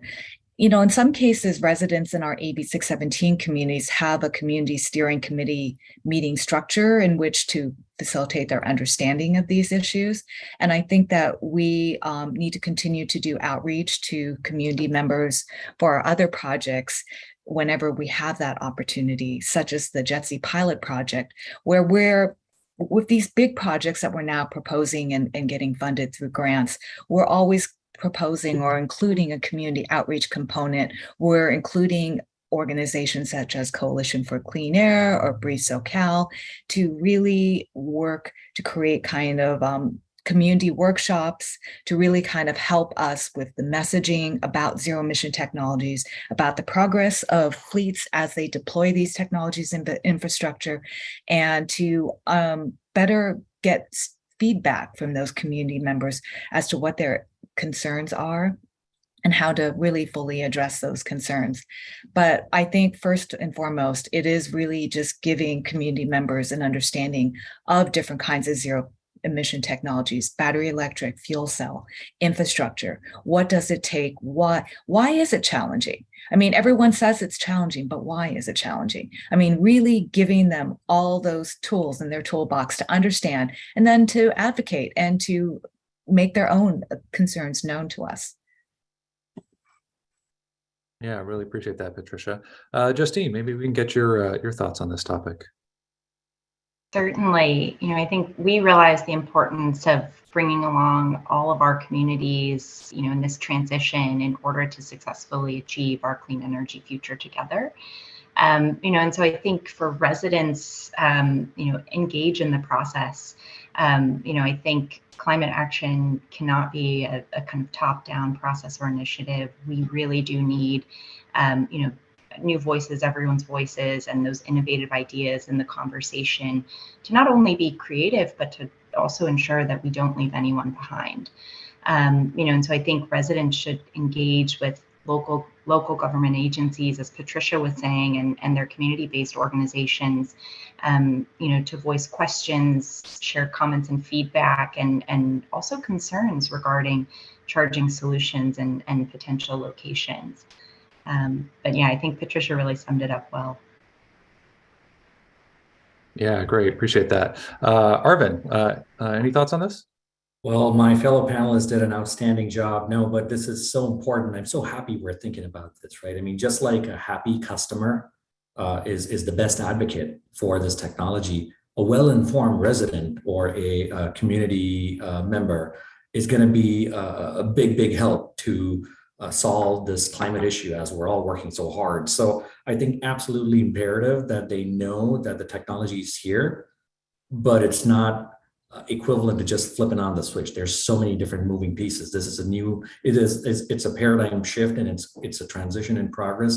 And we want to make it sustainable for all the businesses and all the players that are involved, so that eventually we get the environmental sustainability and that notion, that concept, that ideology is truly sustainable. So I would say that there's a role for all of us to do some of our own outreach. And then as a community member or a resident, if you hear about it, you read about it, obviously, as Justine and Patricia said, don't be shy, go talk to your local government agency, or show up to some of these meetings if you have time, or walk up to your dealership, talk to an OEM. Just don't be hesitant, get the information. And then I think the onus is on a little bit of us to sort of team up and do the right kind of outreach. Patricia, you mentioned some of the outreach activities along the lines of the projects that we're working on, but I want to reference, the technology demonstration that South Coast organizes every year, if I'm not mistaken. And I think doing events like that and opening it up to the general public and having press, I think getting the word out, in terms of what kind of investments are being made and the results of these investments, I think that's going to be very telling, because a lot of these products, as we are hearing and talking about, they are commercially available. It will take time for wide-scale deployment because of so many other factors, but I think it's important for the general public to know that this is not just a demo or just a lab experiment anymore. I mean, we mean business. We want to get it right. So yeah, just come and join the party. Well, Zero Emissions is always a party, certainly around AQMD anyway. So appreciate that perspective. And Kenny, I'm turning to you last year on purpose, because you come at this from a different perspective of how to deal with sort of residents and the public, and you have a sort of a very particular perspective on this. What are your thoughts about how residents can get involved in helping in this transition to zero emissions? And I think you might be on mute right now. That worked pretty good. There we go. Thank you. Yes, we are again driven by our advisory, which is of local businesses. And to get the information we need to teach our courses, we do need more input from small businesses. I guess they call them mom and pop shops and stuff like that, but it's still a small business, and they need to know that we offer the newest technology possible for them to work safely in their small shops, because they're going to be servicing these electric vehicles when they get out of warranty also. But to do that, they need to support, we need the local shops to come to our advisories to voice their concerns and make sure that we cover what they need out in the industry to fill the void, you might say. The outreach programs we have are really great for getting to the high schools. We have events that we put on here at the college, and just to have them show up and see what we have to offer is information in itself that's rewarding to the local industry. The businesses, I believe, don't know enough about the electric vehicles to go out and just jump in and buy one. And the more we educate them in that avenue, the more they're going to feel comfortable about getting them. I know that a lot of the conversations have to do with charging stations and preparing yourself for the infrastructure needed to move toward electric vehicles. We have in our different departments in our college created a collaboration with our science, our chemistry department, our electronics department, and we're all putting this educational information together to distribute it out to the industry. So they need to know that, but they need to also support the advisory to find out what we have to offer. All right, no, really appreciate that. And I think this is actually really fortuitous timing. We're actually supposed to be ending in about the next 30 seconds or so. And so we talked a lot about the timing, and the timing, sometimes it works right. A lot of thanks to our panelists for this thoughtful discussion. Please, everyone in the Attendees, a little applause here for yourselves. This is a really great conversation. Really appreciate everybody's perspective. There's a lot of advancements in the field of zero emissions and a lot of work ahead of us. So we all hold a piece to that puzzle. What we're hearing, raising that educational level of everybody, I think is really important, because there's a lot of different decisions here, and you never know who brings that right perspective. So at this point, we're going to now return to the main room for our plenary session on the AB 617 Community Air Protection Program, the lessons learned and strategies for positive change. Before you go, for those of you that are on Whova, please check your devices for a quick 3-question survey about this session. We would appreciate hearing your input about this session. And thank you again. We hope you'll stay to hear more about current environmental justice efforts in our region. And thank you again to all of our panelists. Really great discussion today. Really appreciate your perspectives. Thank you, everybody. Thank you. Being recorded.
Welcome back, everyone.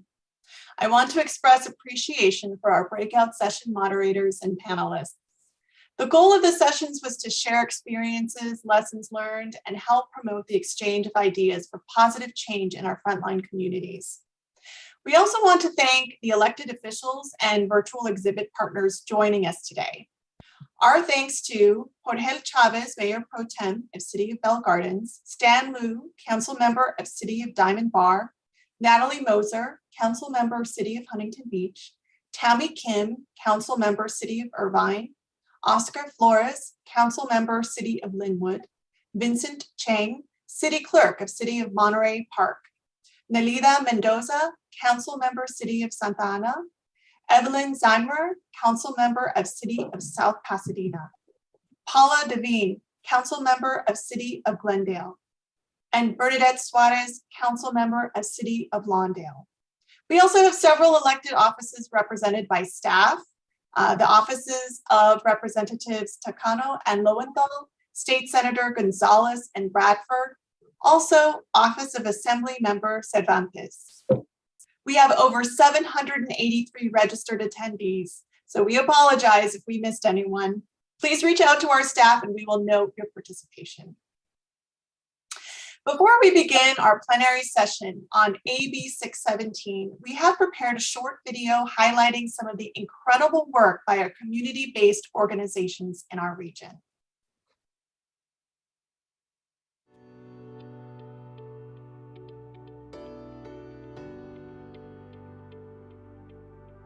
We as an organization are reducing air pollution within the community of Ramona Gardens through our campaign work. We have a big initiative called Ramona Gardens Air Pollution Solution, in which we are advocating for the creation of a natural park within our community of Ramona Gardens to, one, reduce air pollution within the community, but also two, to provide more green space for our community of Ramona Gardens. What we're doing is adding resources such as reducing our pollution through investing in green technology, green energy, making sure that we have access to bike lanes so that our residents aren't using their cars, walking more, creating walkable neighborhoods throughout our city. Some of the other things that we've done as part of our Measure Our Modernization project is we've made sure that we have upgraded all of our air handling systems and to make sure that the air that is being brought into the classrooms is clean, it's pure, and that we're filtering out the small air particulates that are coming in from the surrounding community. Alianza Coachella Valley has been engaged in reducing air pollution in our communities through different approaches.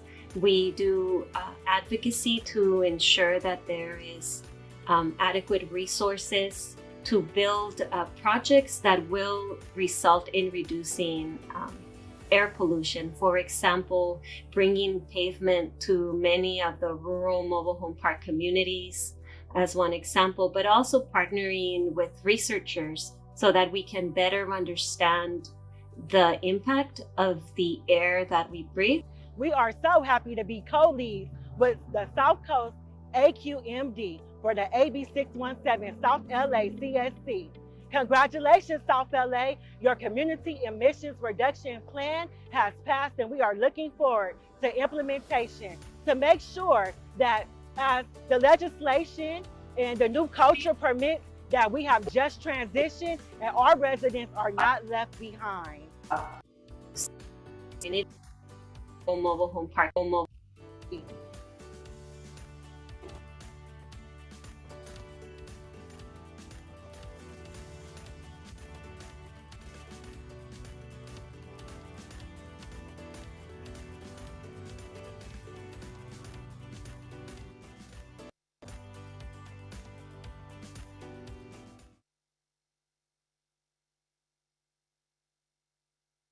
That was wonderful. Thank you to these organizations for the work that you do. Now I would like to introduce South Coast AQMD's governing board member, Gideon Krakoff. Mr. Krakoff was appointed to the South Coast AQMD governing board by Governor Gavin Newsom in March 2020. He is a lawyer in Los Angeles where he represents clients in environmental and land use cases. Board member Krakoff also serves as the governor's appointee on the California Air Resources Board. Thanks, Dr. Hernandez. Hope you can hear me. Yes. And thanks for doing this today. Good morning, all. I'm governing board member Gideon Krakoff, zooming in here from Los Angeles today. And it's my pleasure to introduce this plenary session on AB 617 Community Air Protection Program. It's entitled Lessons Learned and Strategies for Positive Change. The AB 617 program's focus is to reduce exposure in specific geographic communities most impacted by air pollution across the state. Communities are working together with air districts like AQMD and also CARB to develop and implement plans with specific strategies to measure air pollution and measurably reduce health impacts. In the South Coast, we have 6 of these 617 communities: Carson, Wilmington, Long Beach, South LA, Southeast LA, Boyle Heights, San Bernardino, Muscoy, and Eastern Coachella Valley. During this breakout session, you're going to hear directly from community steering committee members in the region. They're going to share their experience participating in community air protection program, their community air emission reduction efforts and lessons learned. We're going to capture their collective experience to inform and continue this work in our communities. It's a work in progress, but together we can hold each other mutually accountable and ensure that AB 617 meets its promise. Our co-moderators for this morning's session are Angie Balderas, San Bernardino environmental justice activist and Muscoy AB 617 Community Steering Committee member, and also from our own AQMD staff, Arlene Farrell-Serio. She is our Senior Public Affairs Specialist at South Coast AQMD and a liaison to the Eastern Coachella Steering Committee. Both of them work so hard for this program. They work so well together. Angie and Arlene, it's like Batman and Robin, peanut butter and jelly, famous duos. Let's give them a warm welcome to talk about AB 617 and community health protection. I'll turn it over to you. Wow, what a kind welcome. Thank you so much for that, Governing Board Member Krakow. Speaking of superheroes, it's always nice to see you and your continued support for the 617 program through the years. We truly appreciate you for being here and your continued support. Again, my name is Arlene Farrell-Serio, and I have the privilege of being accompanied by my amazing co-moderator, straight from San Bernardino, Angie Balderas, who I've had the pleasure of seeing in action as well in our 617 arena, and just have so much respect for us. So Angie, would you care to share a little bit about yourself?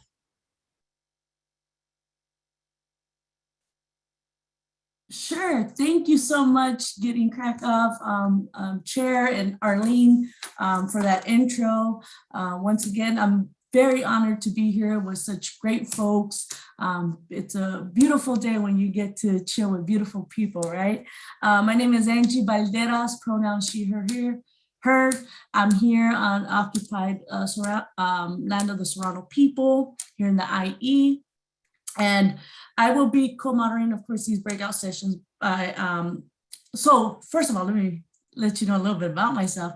Angie Balderas, and I've been organizing and advocating here in the region of the IE for about over 20 years, but don't get it twisted, I'm still in my mid-20s.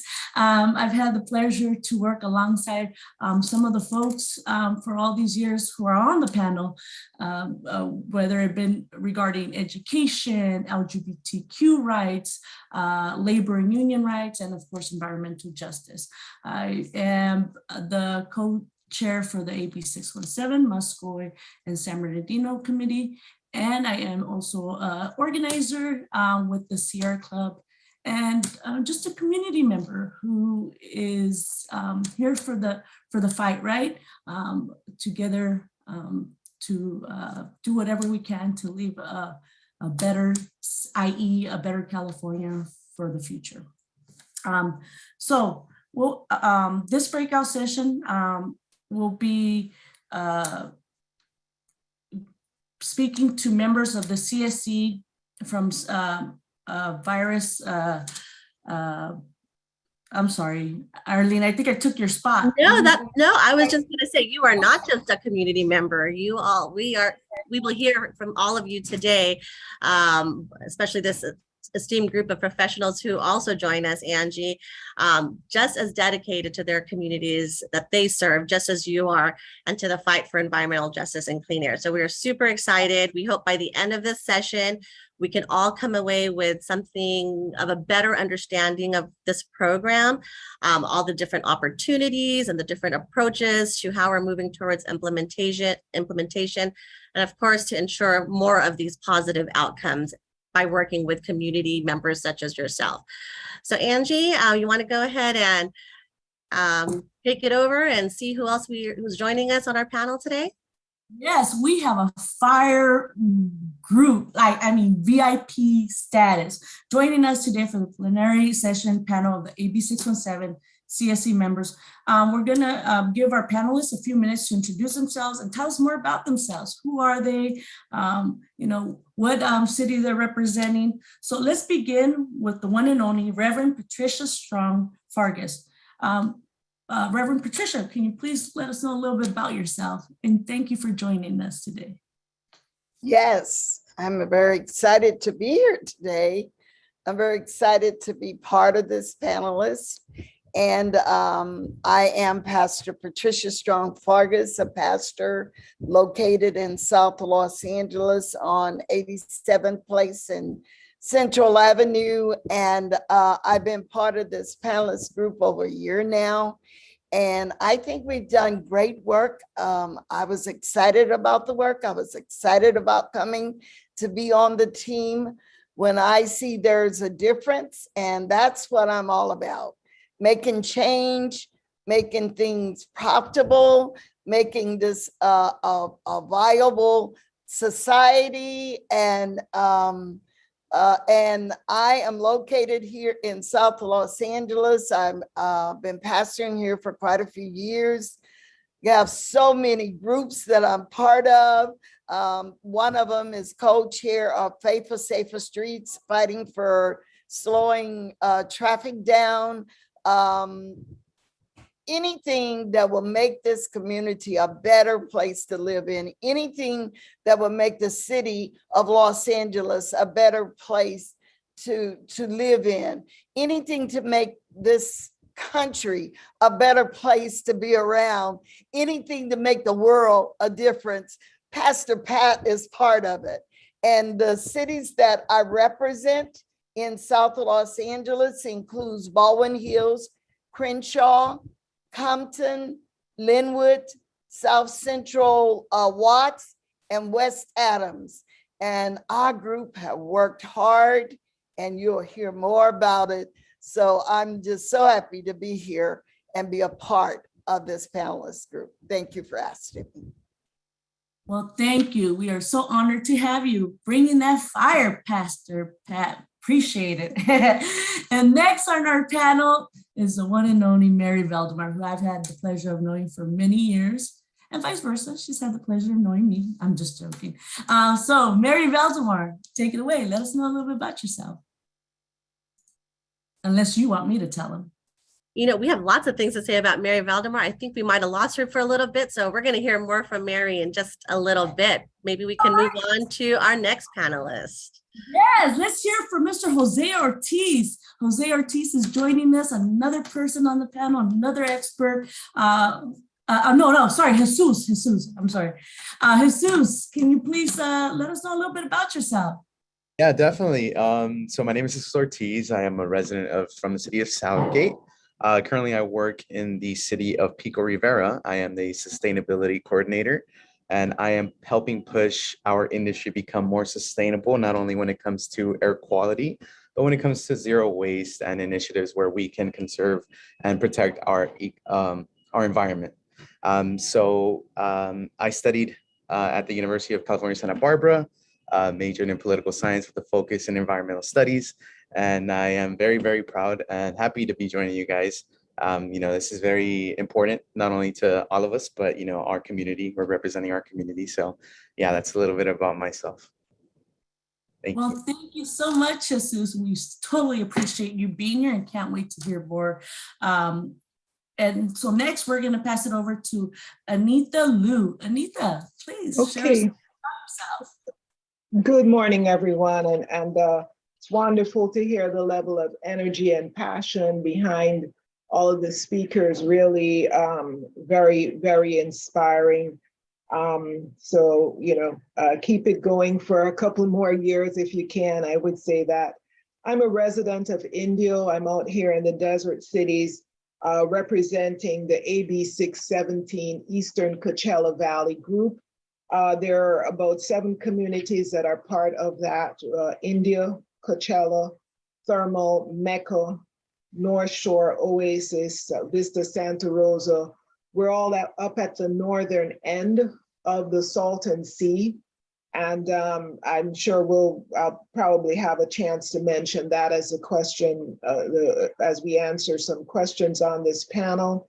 I'm a community consultant. I sit on the Sustainability Commission for the City of Indio, and I'm part of the Community Steering Committee for that AB 617 group on the outreach working team. And my lifelong work has been environmental management.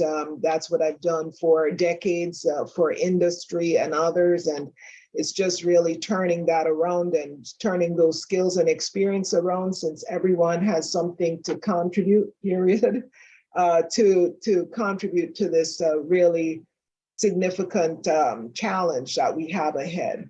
So thank you for allowing me to participate. Thank you for being here. As somebody from the IE, it's always good to see our fam from Coachella. So yes, much love. And then next we have, of course, Mr. Chris Chavez. Chris, take it away. Thank you, Angie. Chris Chavez, I'm the Deputy Policy Director at Coalition for Clean Air.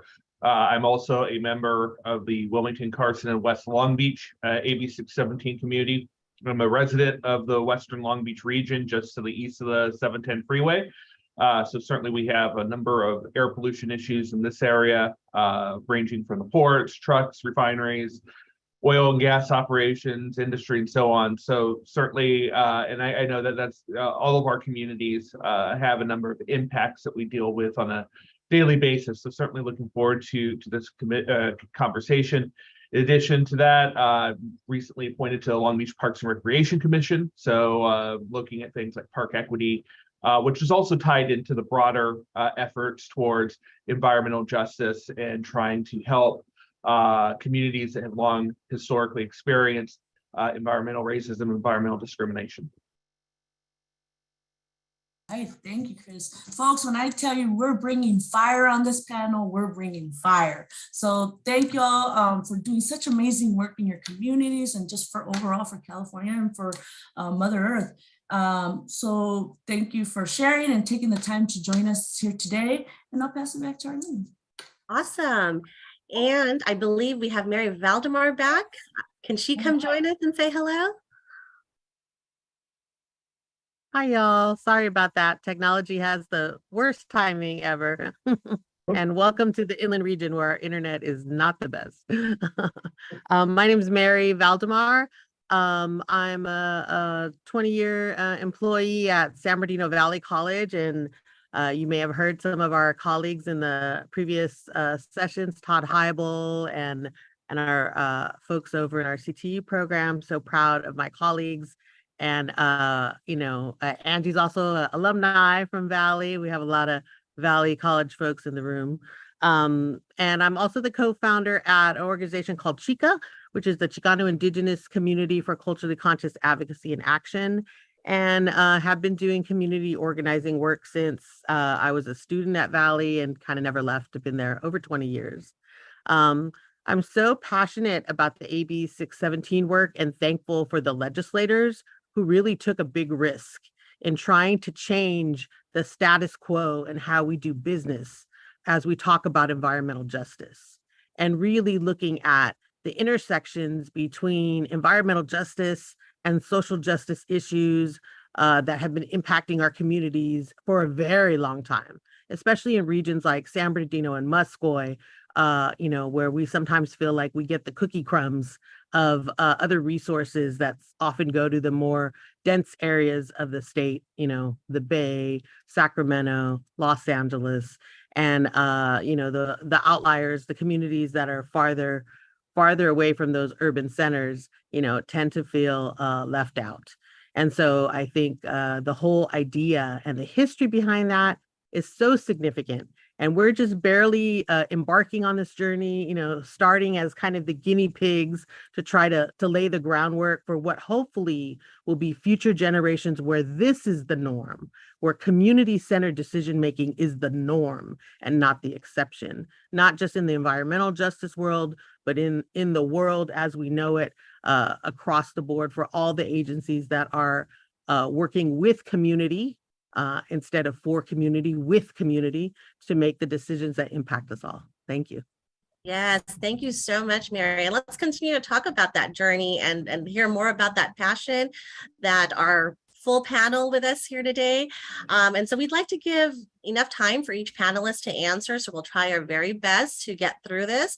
But please be aware that we do have limited time. So we'll try to share the love and talk about the work that we've done here in 617. So why don't we go ahead and begin our discussion? And I'm glad technology all brought us here together, and we got Mary back. So I'll go ahead and kick us off, Angie, with our first question. I know I have had the privilege to witness many of you deep in the work of AB 617. And so as community steering committee members, we use an acronym, CSC members. Can maybe a few of you share, or each of you share why you are part of this program? What brought you to AB 617?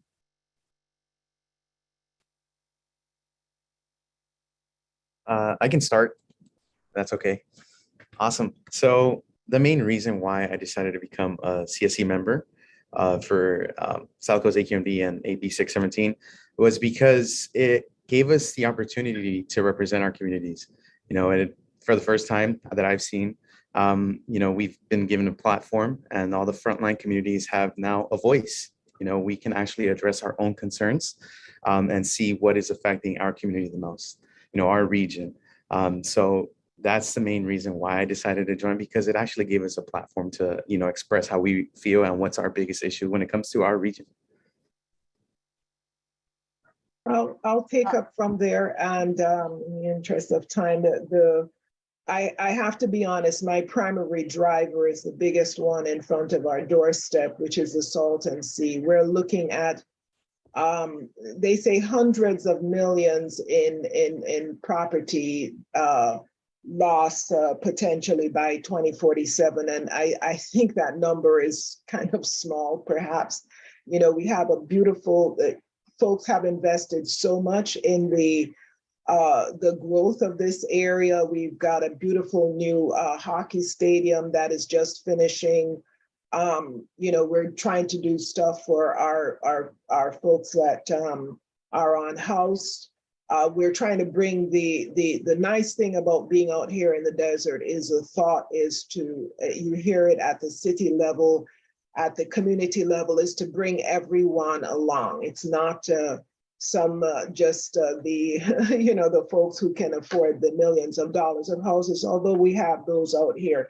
So to me, if we don't address these issues, they threaten to override all of the wonderful efforts that we're making. So I'd very much like to see that. And my choice was fight or flight. And so I think I'll give it a go with this and see if anything can be done. And again, it goes back to doing what you can with what you have. Everyone has something to contribute. I have my experience. I think folks working in the farms have another perspective to bring. So I guess it's a unique environment in that it allows everyone a seat at the table. There are no gates, blocks, or barriers. Thank you. This is Patricia Strong-Fargus. I joined because I heard there was a program that focused to reduce exposure in the community that impacted air pollution. Living and having members that had asthma and had other ailments that will cause breathing conditions. I said, well, that sounds good. I need to be part of that, because in our areas that are so impacted, we don't get these chances to be able to collaborate with policymakers and AQMD or agencies that will make a difference in our community. So when this came about, that I can have a voice, our community can have a voice, and we can make some changes to make it a healthy community. I said, I think I'm part of that. I think I have a loud mouth that can get the community together, address the issues in the community, because we are the boot camp.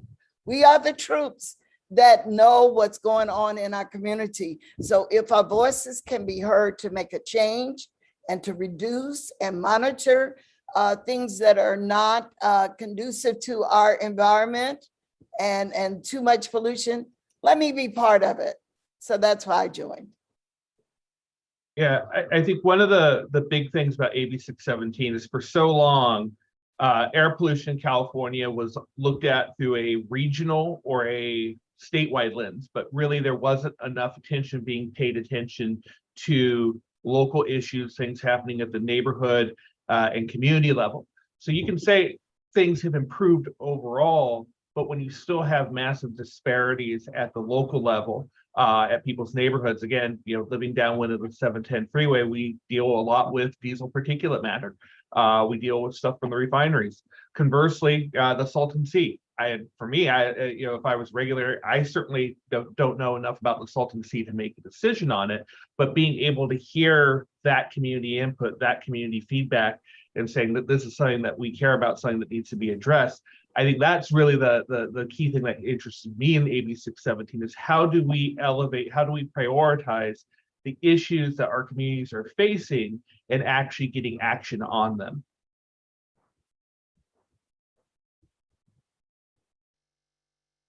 Thank you for that, everyone. If no one else, we could go over to the second question. How has the AB 617 program changed community engagement, or has it? So that's the second question, and whoever would like to take that. I'd like to respond to that if that's okay. So recently, we've been working alongside Loma Linda Medical University and our folks at Action Driven Inquiry and the Environmental Education Collaborative. And during the beginning of the pandemic, the freeways were empty and it looked like a ghost town. And there was a project that was done with Mary Walls where they looked at schools in Upland and schools in San Bernardino where they had air monitors installed. And the kids, this was youth driven, youth said, hey, we think no one's on the freeway. We're going to see an improvement in the air quality. And so we looked at the data in Upland and sure enough, air quality better. We look at the data in San Bernardino, the air quality got worse. So we're like, what? How is that possible? And start diving into, asking questions, initiative questions, looking at despair around, even if everyone around us stops what they're doing, because of the situation in San Bernardino and Muscoy, we're still going to get the impacts always. As a logistic hub and a logistic center, when everybody was at home ordering on Amazon, guess where that was coming from? The truck deliveries, the warehouses, that was coming from San Bernardino and Muscoy. And so even though everyone else benefited from the, lack of traffic on the freeways, we did not. And as we look at that and how it impacts our communities, communities that are houseless, communities that lack health insurance, undocumented folks, people of color, people who are already experiencing multiple disparities, we see clearly that things in every community, are not impacting folks the same. And so we have to look closer and do more work to figure out, how do we collectively, resolve these issues and understand that what we do impacts our neighbors. The folks in Upland didn't have the intention of harming their neighbors in San Bernardino. Nevertheless, that was the impact. And looking at impact over intent is what this steering committee needs to be about. And this AB 617 work needs to be about. That can't happen without community driving the conversation.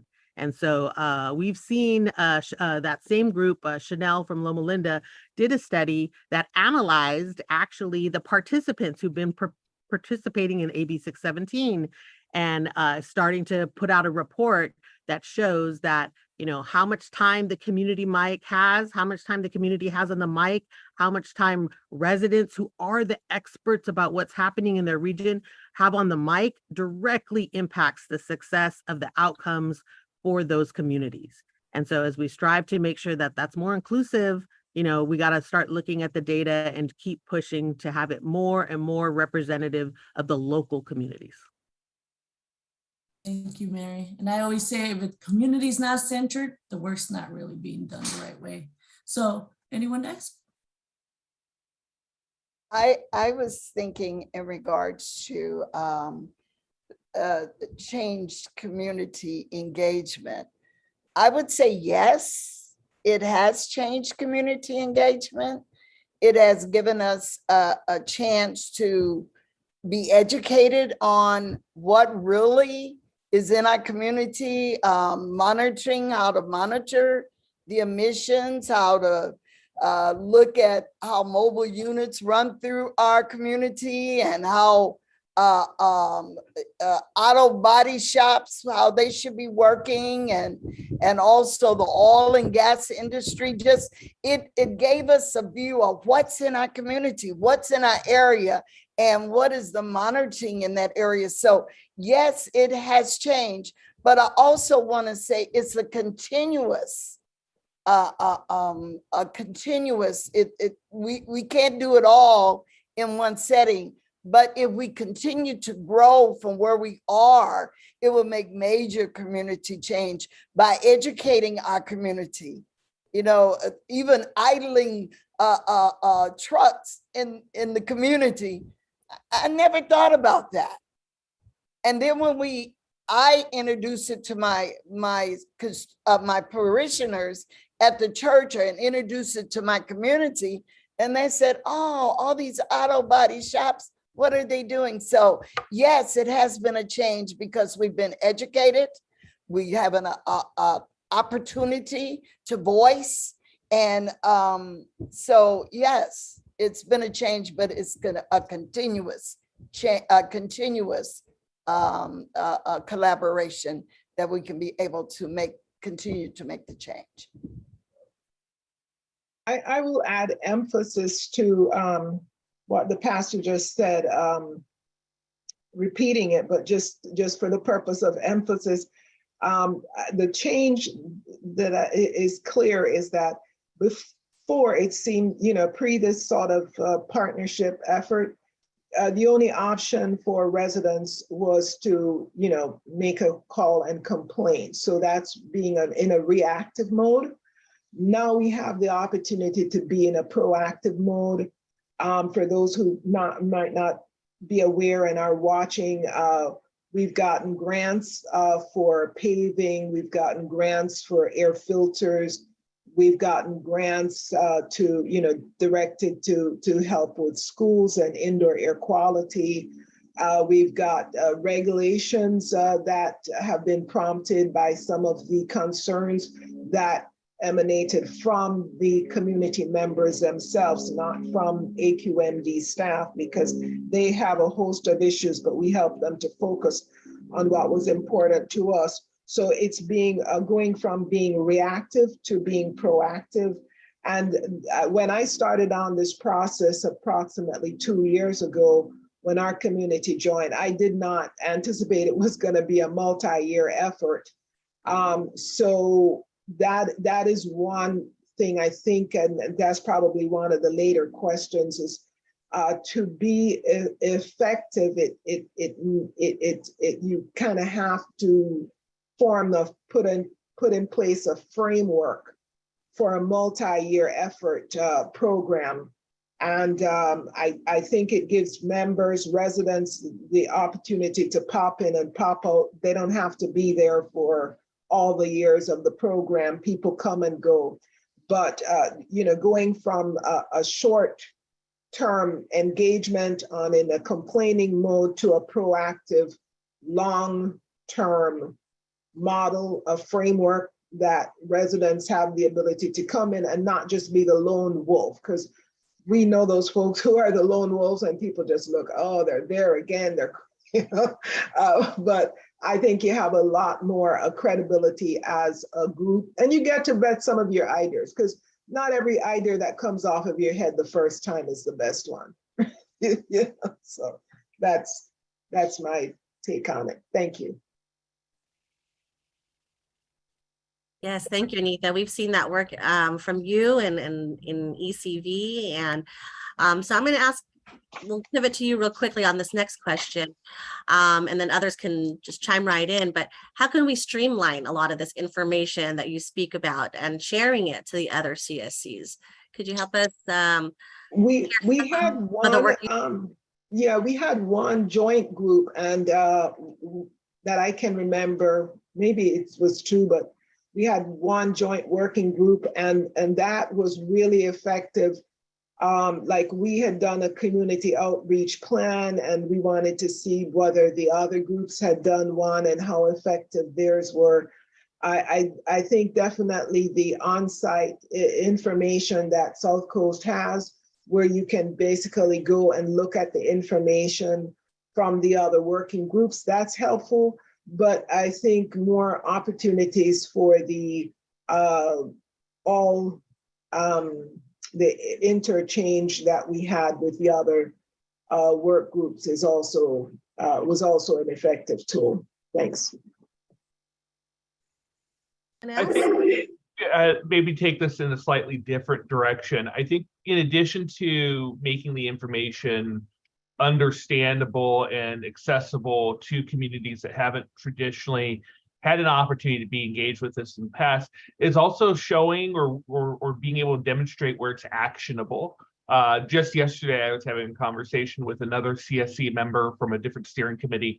And, you know, for the steering committees that have been around longer than a year, which I think is all of us at this point, you know, we are shifting or have shifted to quarterly meetings.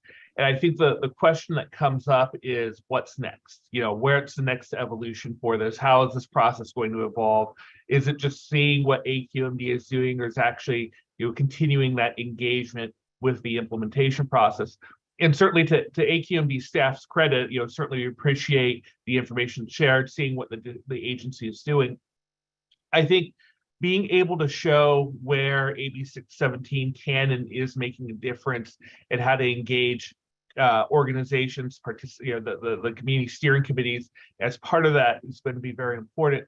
You know, and making sure that there's consistency, not just from the Air District and from CARB, the California Air Resources Board, but also from our local governments. You know, local governments make plans, and they make, you know, they do land use, they make, you know, issue permits, they do, you know, policy decisions, and all those have an impact on communities, and making sure that the CSC's will and CSC's voices are being respected, the AB 617 process is being respected in those local decisions is going to be very important. I know, like for the city of Long Beach, for example, and they recently passed their climate adaptation plan, and when they were going through the initial drafting process, I reached out to staff and said, hey, make sure you include references to the AB 617. And to the city's staff, there is quite a few references to AB 617 in the community emissions reduction plan in the city's plan.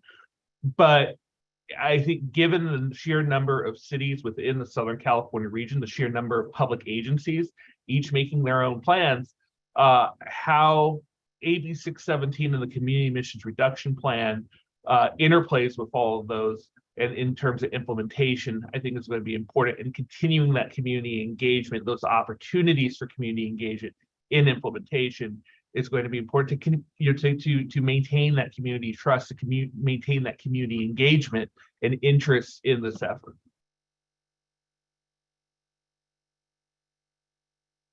Thank you. Anyone else? If not, we could go over to question number 4. What suggestions do you have for communities looking to partner with government agencies?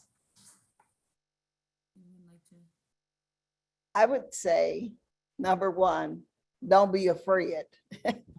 Don't be scared. Step out. Step out.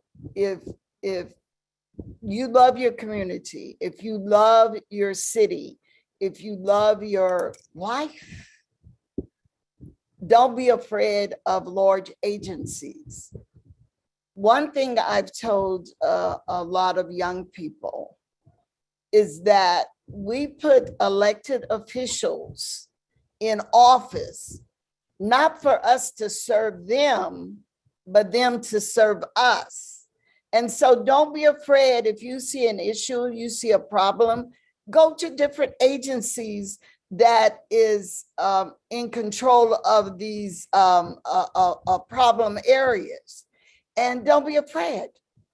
Do your due diligence by studying and understanding the different agencies on how communities can get involved. And go for it. City council, go stand up. School board, go stand up. Go to your neighborhood council, get them together.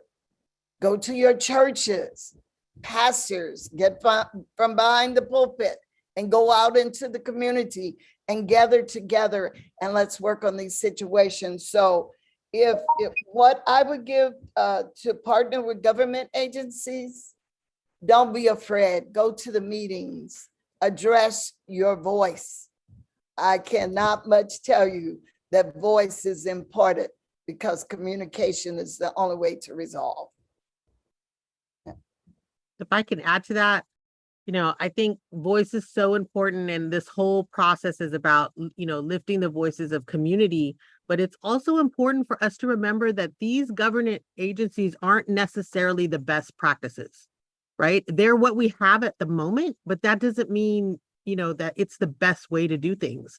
And particularly from a decolonizing perspective, if we look back at what California natives were doing with this land when they were here, they knew what they were doing. There was permaculture, there was controlled burn, there was a consciousness about the earth that was protective and utilized resources and was not seen as that. It was seen as, ignorance, or they didn't know what they had, or they didn't know what resources they had.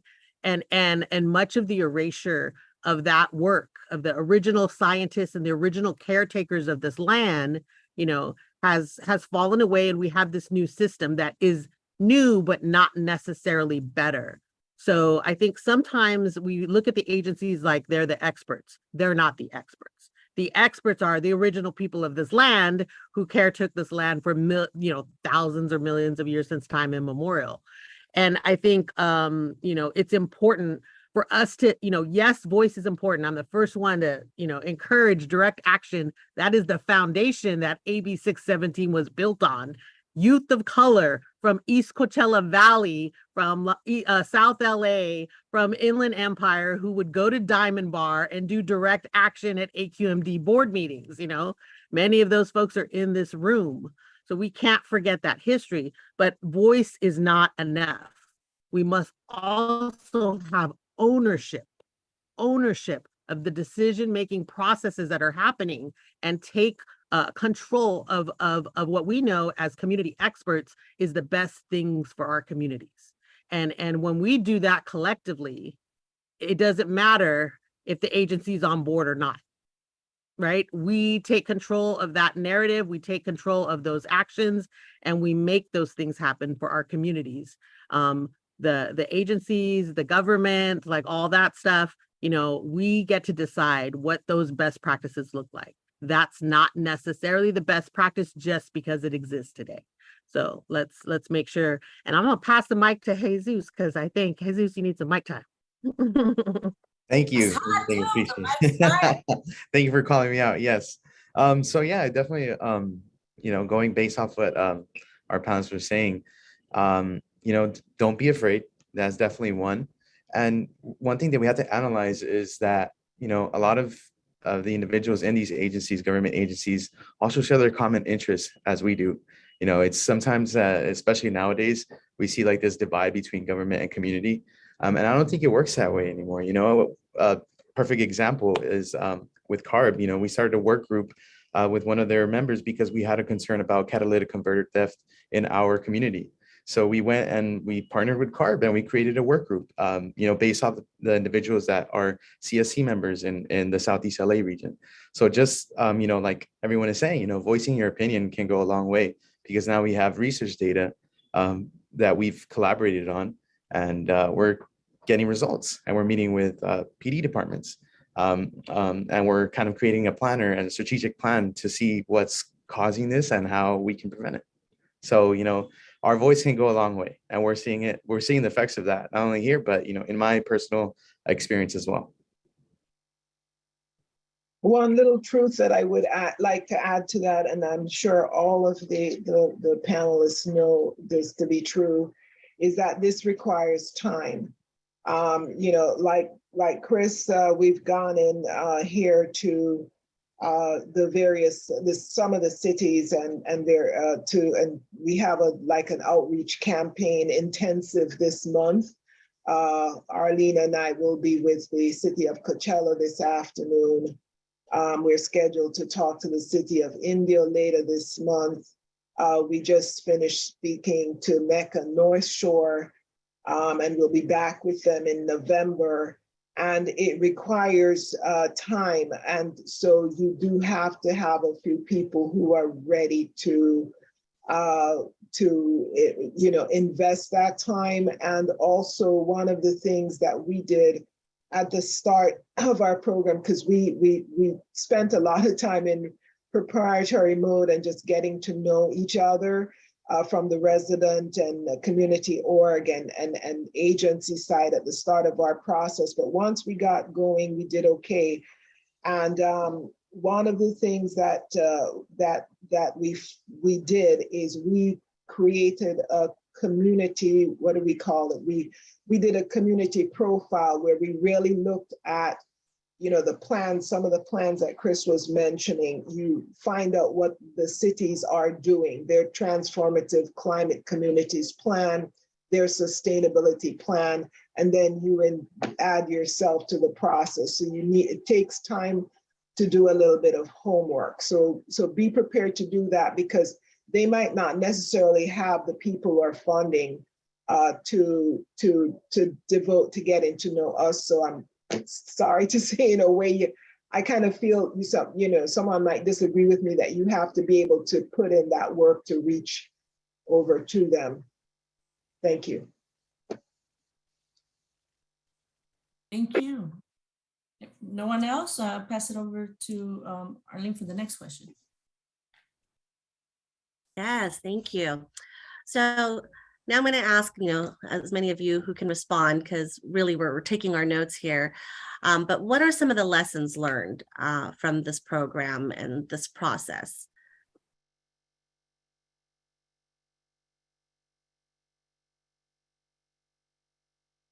Well, some lessons that I learned.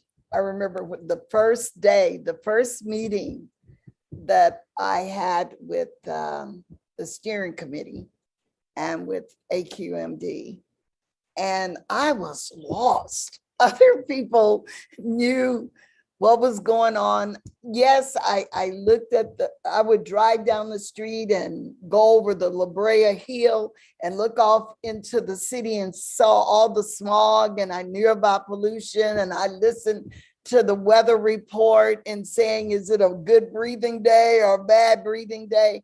But I was lost. So I learned, and I addressed it to our committee. If you add a new member there, add some prerequisites. Work smart, not hard.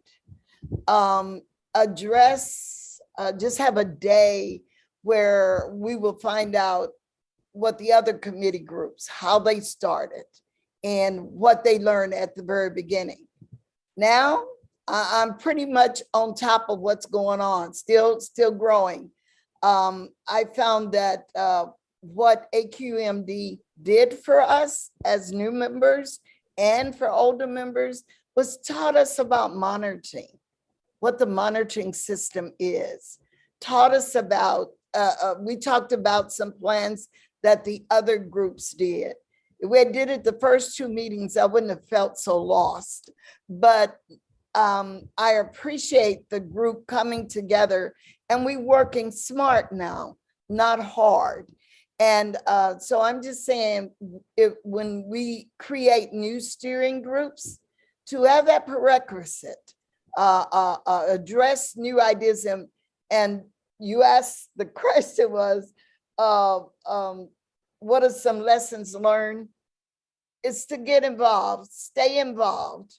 Don't just drop it for the moment, but continue to be involved and to share with other people what you learned.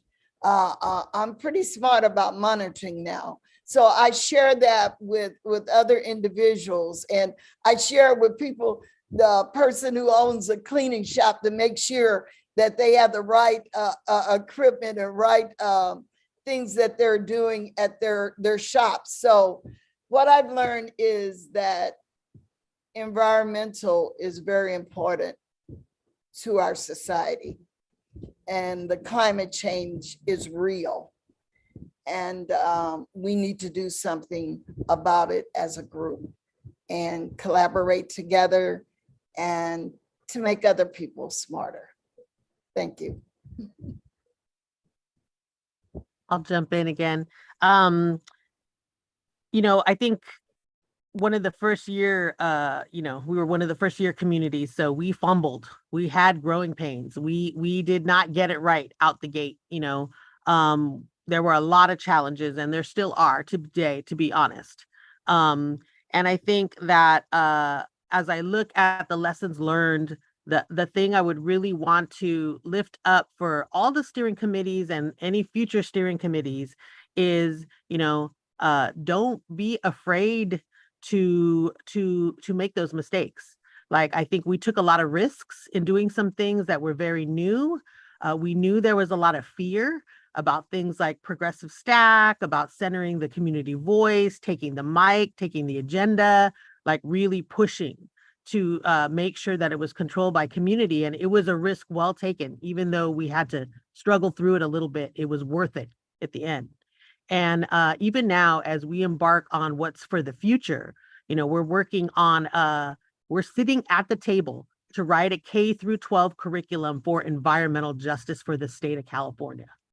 So we know we're going to change the narrative. We've already changed the narrative. We've already changed the history, and we're going to continue to do that and make sure the future generations are taught from day one the right information about what is environmental justice, not just environmental conservation, not just environmentalism, environmental justice, where we actually look at the impact over the intent, and we actually do what we can as communities to correct the harms that were done in the name of the environment.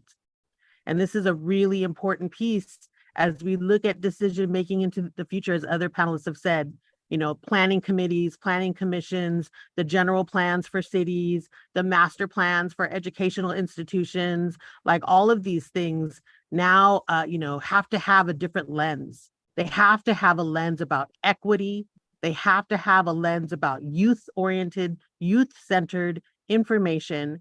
And I think that this is a trend that's not just going to happen here, but in all decision making across California and across the nation. And so as we're at the head of that, we're at the lead of that, we are modeling that for the rest of the country.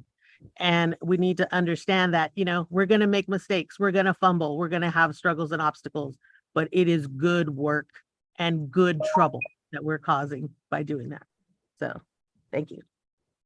Yeah, thanks for sharing that, Mary. Also from our year one communities, Chris, do you have anything to share on some of our lessons learned in Wilmington? Yeah, you know, I think a theme that I've heard, so certainly not original at this, but I one time heard somebody say, change happens at the speed of trust. And when it's very difficult to, especially when you're dealing with communities that have experienced longstanding environmental racism. And I think it's very important to remember that today's disadvantaged communities, many of them were formerly redline communities a century ago. I know the community I live in was redline. The community where my dad grew up, Wilmington, was redline. So we're talking about overcoming a century of discrimination, generations of discrimination. There's going to be distrust of the system because of that. There's going to be distrust of proposed solutions coming from public agencies, public institutions, where our organizations have criticized some of the policy decisions by those institutions, by those agencies. And I think it's very important to remember and to know that trust can be built, but it's based off of results. It's based off of past actions and commitments and fulfilling those commitments. And it's very easy to lose that trust. I know in the first several meetings that we had from the Wilmington, Carson, West Long Beach Steering Committee, it was a very messy, sometimes acrimonious process. because of that lack of trust. Once that trust got built up, we got a little bit more accustomed to working in the AB 617 environment. I feel that kind of built upon some of the that was built a platform to stand off of, something that we can work on off of. And I think generally speaking, it has helped us move in a positive direction. I think the other thing, again, it ties back to the comment that I mentioned earlier, is being able to show what's next, being able to show what is going to be followed up on, what the results are of this effort.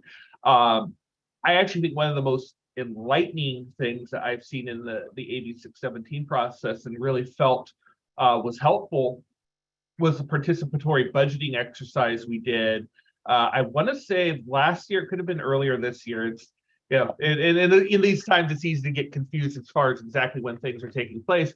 But and really what I think that stemmed out of was seeing how and where money is being allocated, where you saw a very large amount going to the port area and the LA region, but not as much going to East LA and not as much going to San Bernardino. And I know the San Bernardino folks were like, wait, what's this about? And really being able to force a conversation of saying, hey, how can we get more resources, more investment in our community? At the same time, through that participatory budgeting exercise, actually hearing and respecting and acting on community priorities, and making sure that the district's allocations, the district's investments reflect those priorities. I feel that was a very good exercise and a very good way to, one, have the community feel ownership over that process and show that there are results coming out of this. So I think that those are two lessons. Again, just making sure that there's that trust there and not just letting this become, I know I've mentioned this before, not letting the AB 617 process becoming a show and tell of what the district is doing, but rather giving it opportunities, giving the community opportunities for ownership, for engagement, for participation in actually bringing cleaner, healthier air to their neighborhoods. Yeah, thanks, Chris. We certainly appreciate those recommendations and that insight. And I'd love to hear from a couple of our year 2 communities, either ECV or SELA, on some of your lessons learned. We're hopefully learning that as we go through this journey, we're getting through the fumbles and getting a little bit better and learning to build that trust. I will just say quickly, because I know we're at the end of time and I'm not sure if you want to take any of the questions in the chat. The things that we were able to accomplish, even though it was not the most comfortable process, was setting up the charter. That was at the very beginning. And the number of our residents and the community members were we were at that stage where that same lack of trust was expressed by some of our residents, and they sort of had to work through that issue but it was it was an uncomfortable process for a while, but we got a charter that we can work with. That said, I think our charter that we have in some way, we probably need to revise it, because I personally think it needs a little bit more flexibility in terms of participation, because I don't think a lot of residents have the amount of time needed to stick with that process. So I think we have to allow for an ebb and flow. We can't have a model where people have to wait for everything to be perfect in their life and wonderful before they can participate. So we need to expand that circle of involvement, and our charters and the way we work need to. Now, that said, those kind of more stringent requirements that we put in there just due to our lack of experience, we haven't executed on them. No one has. People go and come as they can, as needs allow. But we definitely need, I think someone said, youth involvement. So outreach work and will be critical. It requires an all hands on board process, and we have not yet accomplished that in the ECV, but that's one of our aspirations, and we know to do that we have to go where folks are and not wait for them to come into a web meeting. So we had one with I think a desert recreational district. We were going to attend their youth fair, and that got canceled. So we're trying, but we're not there yet, because we know it has to be built on a model. What we found, our findings are, you have to go where they are, where people are. You cannot necessarily wait for everybody to log on to the computer. Thank you. Yeah, thanks, Anita. Jesus, we have just about a minute. If you want to help share and close us out on this last question here on lessons learned. No, definitely. I'm gonna go real fast. So based on what Anita said, I definitely agree. 2 hours, 3 hours a month was definitely very hard to get everyone's ideas in, and everyone's all the shareholders to give their brainstorming ideas, whatever it may be. I think that one of the lessons that we learned was definitely, you're going to need to dedicate a lot of time and preparing for the next meeting, because like I said, you're allocated only 2-3 hours a month to our CSC, and oftentimes we get a draft done, and then the draft needs to be re-edited, and then re-edited again, and edited again, because there's just so many parties trying to get their say into the SERP. So definitely a lesson learned was better communication. There has to be better communication between all parties, and establish something that's, once we're ready for the CSC meeting itself, we can present what we found and our baseline and what we seek to achieve. So definitely communication would be something that we learned. Well, I've learned from the AB 617. All right, thank you all. And yes, we could do better and be better together. And we would really like, AQMD and other agencies to think outside the box and really center community. Like I always say, don't talk about it, be about it, right? And I want to thank everyone for sharing their insights. And hopefully, to get everybody's info and insight in an hour is still not enough time. So hopefully this is just the beginning of an AB 617 conference, right? Let's do that. And we hope this discussion was helpful to our conference attendees as we continue our efforts for clean air in our communities.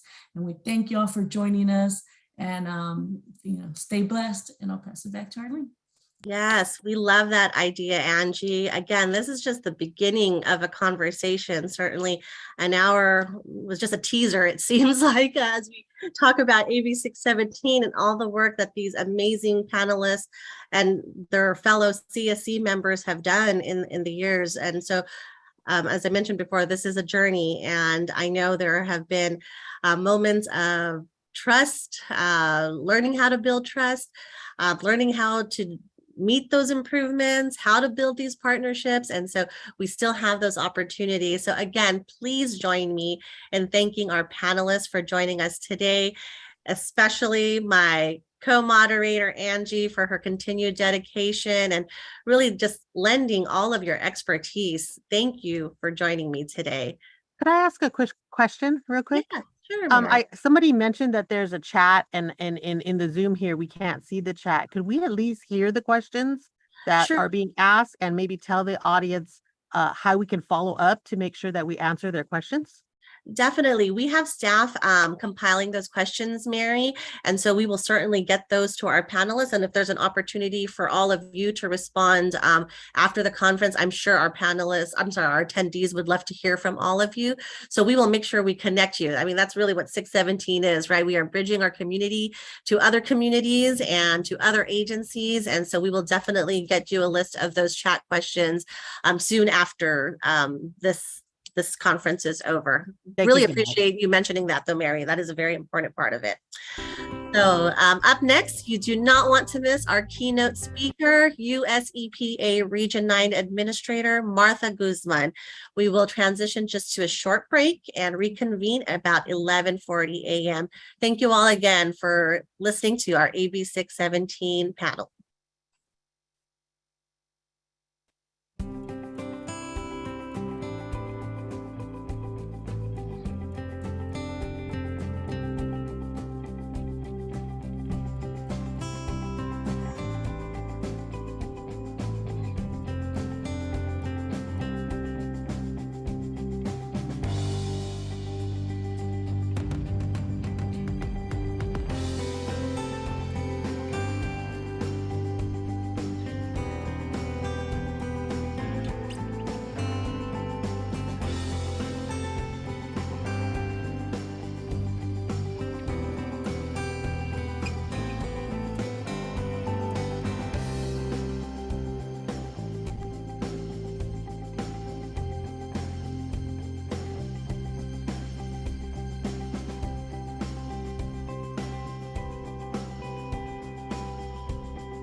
Perfect.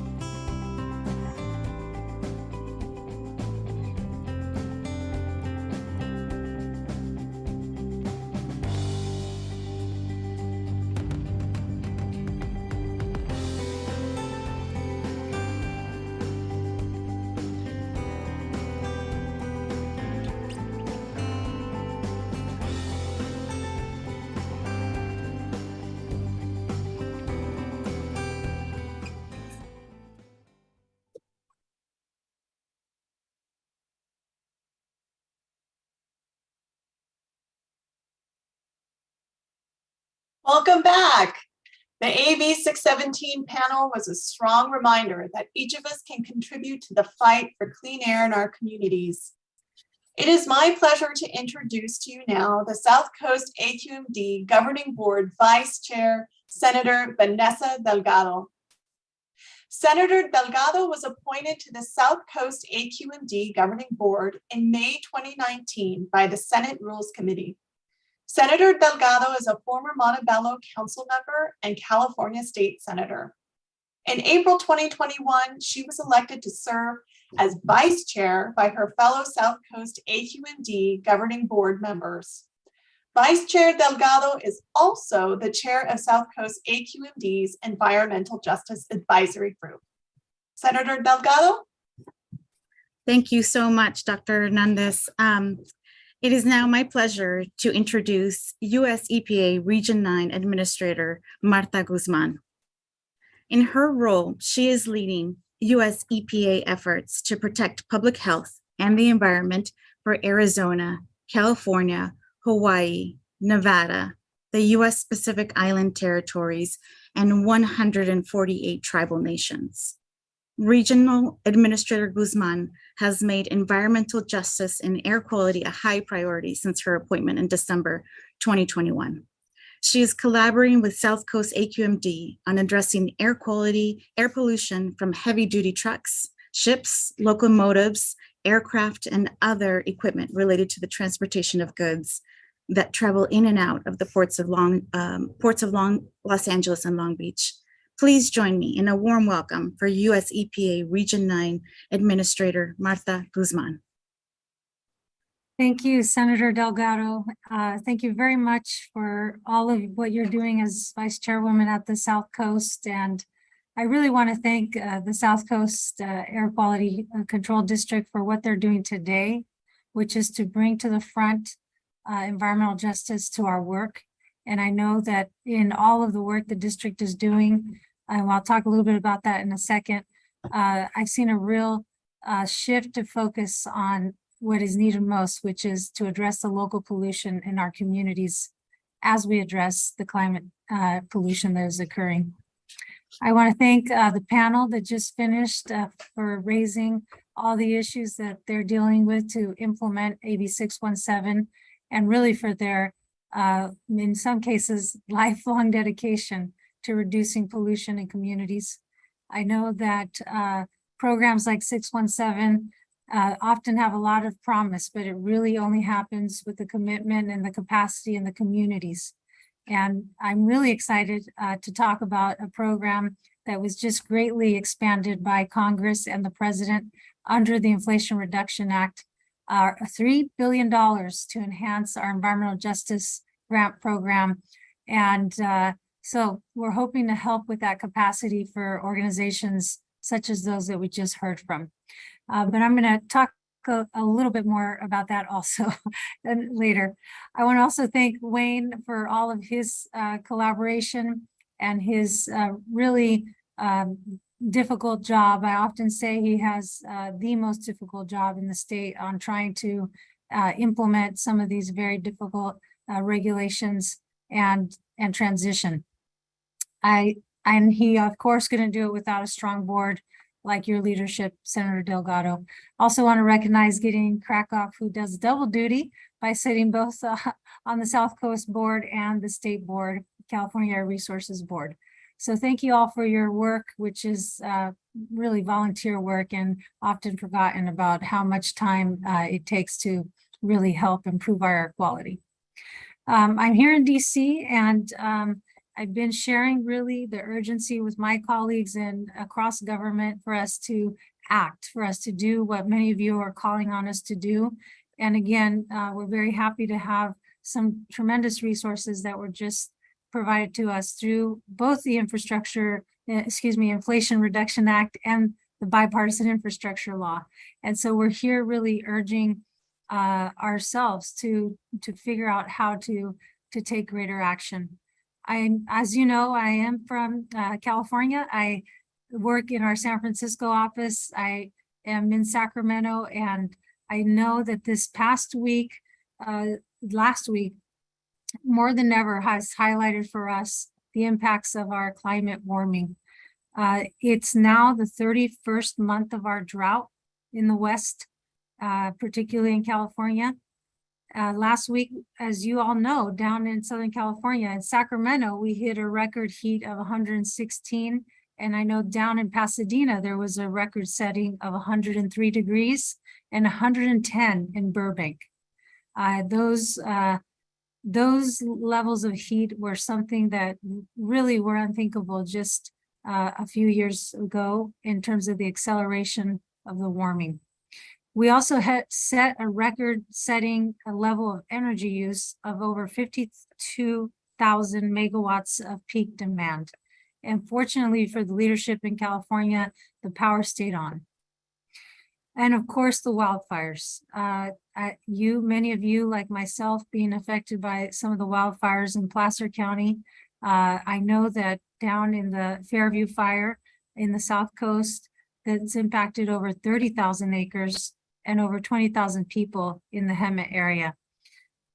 And so just want to express in those words and take just a moment to reflect on how real this is, how we're feeling it today in the air that we breathe and the warmth that we feel, and really bring it into perspective, not just what we all know in terms of the air quality impacts that have driven our work for so long, for the lung and heart disease, for the asthma disease, but really for the saving of the planet.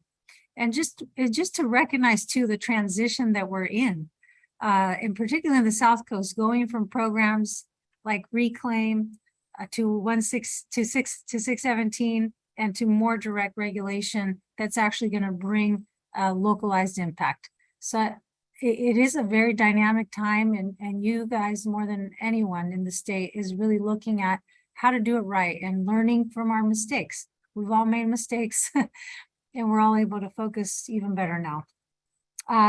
I'm very glad to say that this mindset of thinking local first and taking the frontline communities first when we are doing these regulations and doing these funding decisions is really leading with the mindset of equity. That's something that really motivated me to join the Biden administration, is hearing from the president himself. Even yesterday at an event here, he reiterated the need to really begin our work and think of our daily work with the lens of the frontline communities in mind. I mean, he literally said it again yesterday. So it's really an honor to be here. I've mentioned a little bit about the resources that we're getting from these two federal actions.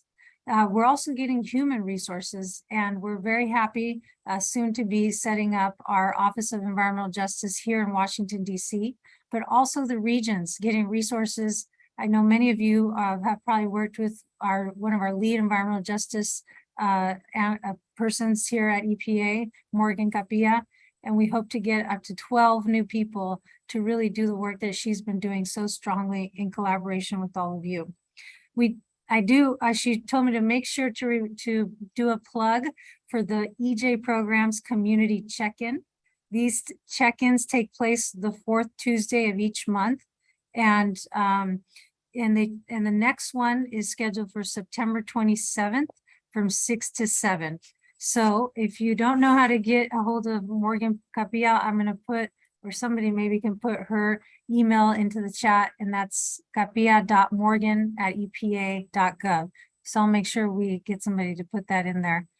All right, so obviously we have a tremendous amount of work that we're doing with all of the district, the state of California, and of course the administration. And I also just want to talk about what it's going to take here. We know that, as you mentioned, Vice Chairwoman, many of those heavy emitters like heavy duty trucks, rail, ships, many of those things fall within the jurisdiction of the federal government, and those are our responsibilities to act. Fortunately as well, many of that overlaps with the California Air Resources Board, and we know how much the state of California is leading and helping bring the nation along on many of these standards. But it's a lot, and I just wanted to, you all know this, but in the last air quality management plan, the South Coast was really clear about the tonnage that we're talking about. And they project that there will be 184 tons per day of NOx emissions in the air basin in 2037. And there can be no more than 60 tons per day to attain the air quality standards. That means to get from 184 to 60, we still need to cut emissions by more than 2/3. That's our challenge. The Air District has offered up approaches, as I mentioned, some fall within the federal government's role, and some, as you are doing with reclaim and other measures, fall within the district's roles. The South Coast does have to do an additional, in their realm, additional 60% reduction from the 41 tons per day of emissions that they're talking about for 2037. Again, that's a 60% reduction from the 37, and they say 37 tons per day on-road vehicles, 70% of the reductions from the 47, again, those 47 tons from the South Coast for off-road mobile sources, and 28 tons from aircraft emissions. And 80% reductions have to come from ocean-going vessels. So we need to get another 31 tons from those ocean-going vessels.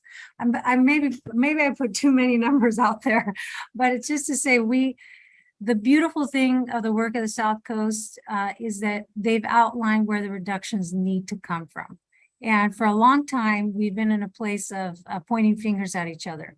But now we're actually pointing out the tons that need to come from the sectors, and we're using every tool that each of us respectively throughout government has to get there. And let me talk about some of the ones that we're working on. Of course, you've heard of the Clean Trucks Plan. In March, we proposed the more stringent standards for NOx on heavy duty vehicles starting in the model year 2027. And of course, you all know the president asked us to finish that rulemaking by the end of the year, and we are on track to do that. EPA is also developing stronger emission standards for light duty passenger vehicles and medium duty commercial vehicles for model year 2027 and beyond. And of course, the president has also asked us in all of these regulations to work towards zero emissions. I also want to just, of course, make a shout out to California and their leadership for really putting out what's possible on this standard. And of course, that's very much influencing all of the discussions around how we can get to a stronger standard at the federal level. Lastly, as many of you know, we will also be setting a greenhouse gas standard for heavy duty vehicles, and those will take effect no later than model year 2030. So that is also, we heard much great public input on that. So those are some of the big ones on the heavy duty side.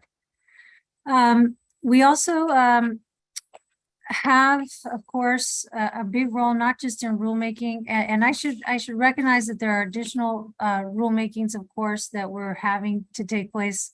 Everything from ethylene oxide facilities that have very specific contamination issues to rulemakings that are coming as late as the Inflation Reduction Act that tells us to set new rules for methane emissions and assess fees related to those.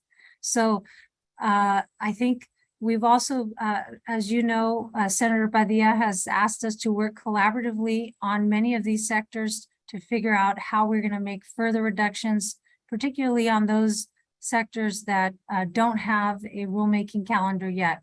And most notably, the need to really work more closely on reducing emissions from the railroads, as well as the certainly the airlines. And of course the ships. So all of those together, and again, not to be super redundant, but there was an additional funding for ports, and in that case, that's including, ports is including rail, it's including ship, and it's of course including the ports themselves. And another unprecedented amount of funding that EPA has received in this allocation to deal with that. So it's all in real time. I know people are, I saw some of your colleagues meeting with the White House this morning on how best to appropriate those funds to port communities and to ports themselves. So rulemaking is a big piece of this, funding is a big piece of this, and of course, enforcement. And this is the bringing back enforcement to our role as EPA has been something that the administrator has said from the beginning of his job here, and really setting goals for the enforcement taking place and taking priority in environmental justice communities, and particularly for the South Coast, in working in collaboration with 617 to do that. We have a partnership with Cal EPA, and we signed in 2021, even before I arrived. So this goes to say a lot about the leadership, not just here in DC, but the leadership within the staff at EPA that has existed even before me. And so this MOU with Cal EPA and us has a focus of enforcement, and we do have the collaboration with the 617 communities as driving some of the areas that need further prioritization. It's including, having individual meetings with the LAEJ Enforcement Network, as well as individual community groups and tribal nations, particularly in the Eastern Coachella Valley. So we have developed, I'm happy to say, I saw a few weeks ago, a work plan for the rest of this year and next year that will pilot many of the tools that various communities requested, that incorporates greater resident engagement and coordination, so that residents aren't trying to figure out who's in charge. And we're really living this in real time. We want to pilot in one of these communities, which is the community around Atlas Metal, the metal recycling facility adjacent to Jordan High School, where we can actually use all of our collective jurisdictional authorities to ensure greater compliance with that facility. This past June as well, the Federal State Enforcement Partnership formed a multi-agency working group for Atlas. And the goals of that collaborative are, in fact, to get to greater environmental compliance, as I said, and to develop greater and consistent communication tools, everything from, fact sheets to how we're doing this with the community, so that we can have that continuous engagement.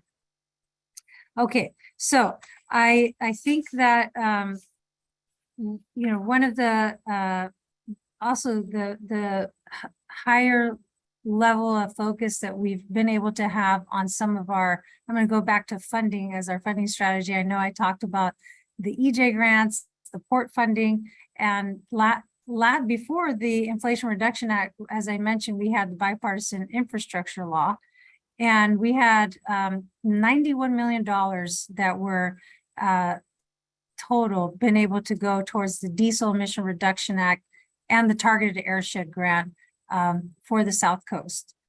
There are two really great examples for this last fiscal year.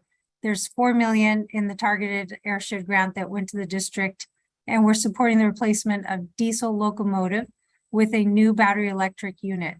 And this unit will operate between LA and Barstow.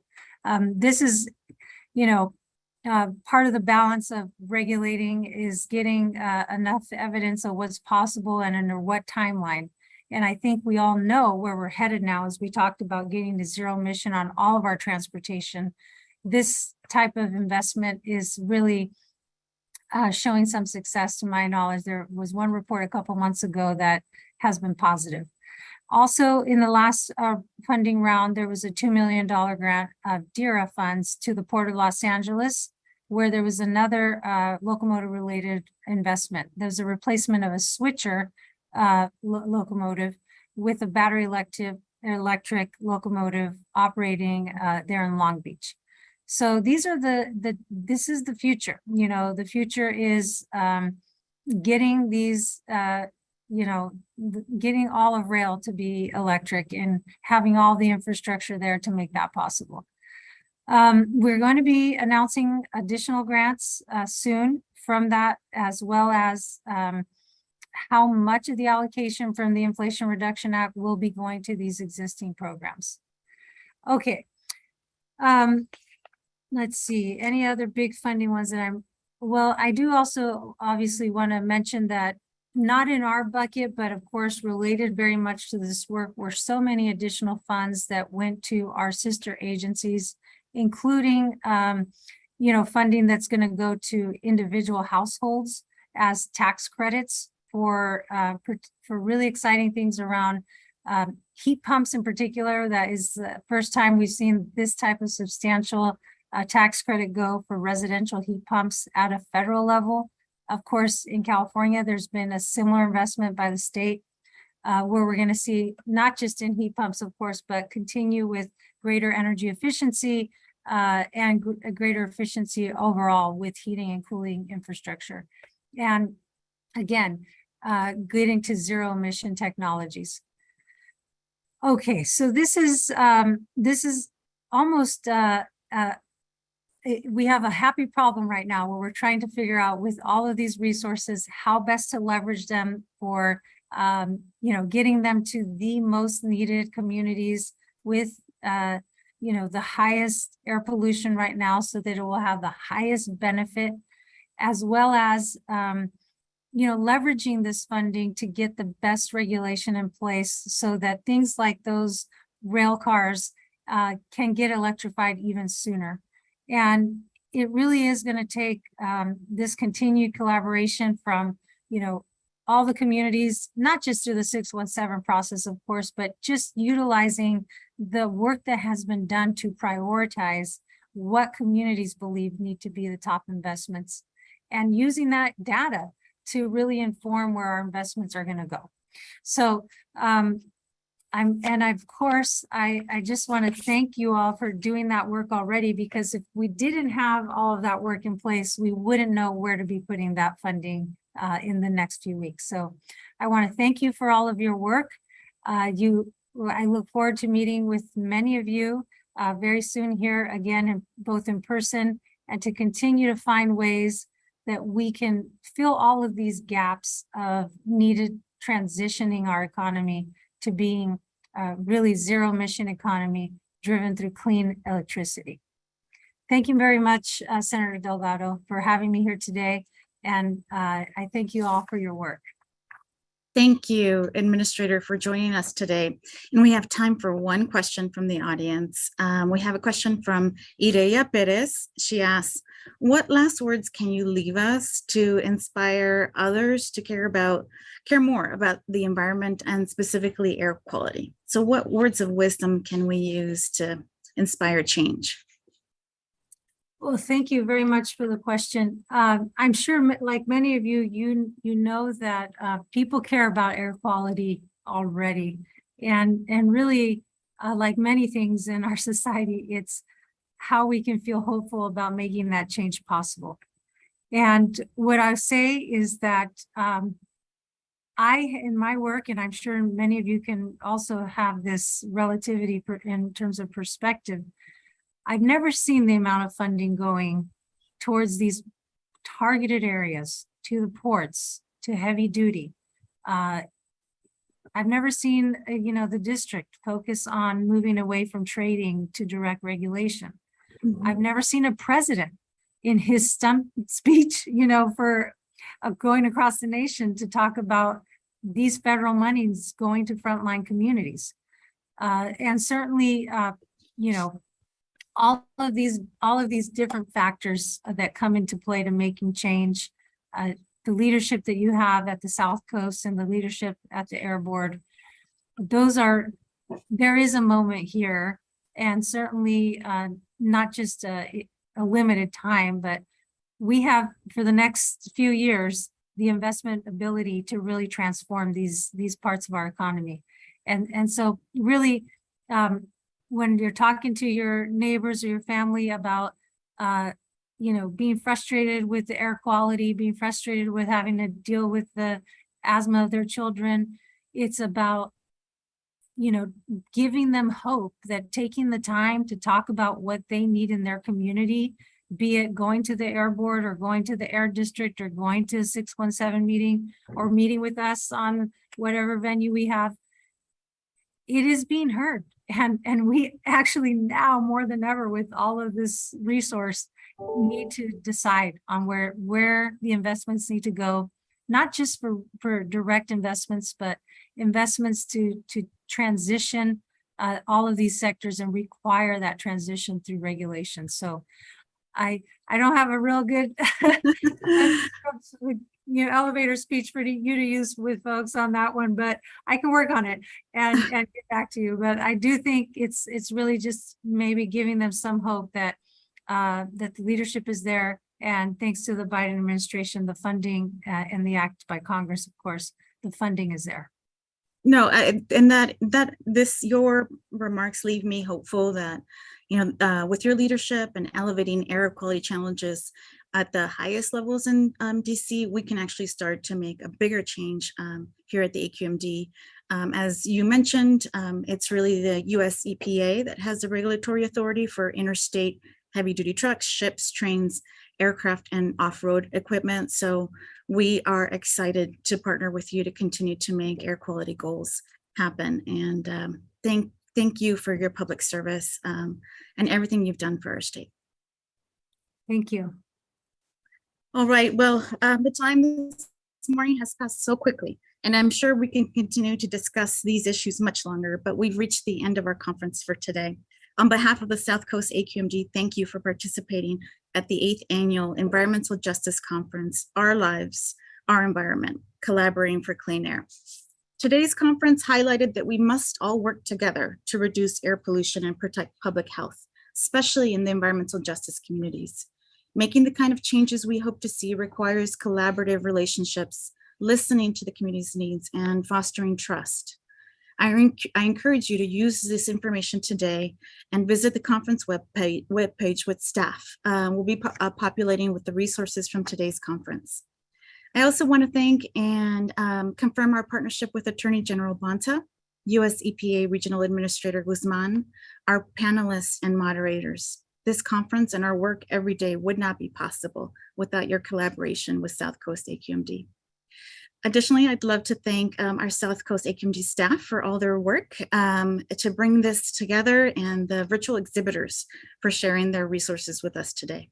And lastly, but not least, I'd like to thank our MC, Dr. Monique Hernandez, for your work today, and also for all that you do on the EJAG community board. So thank you so much for that, Dr. Hernandez. Thank you, Senator Delgado. We appreciate if each of you could complete our brief survey. Simply scan the QR code on the slide to be directed to the survey. Your feedback will help us plan next year's conference.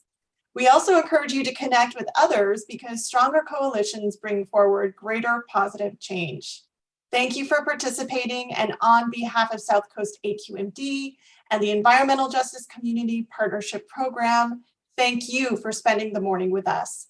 We hope you will stay engaged in the fight for environmental justice.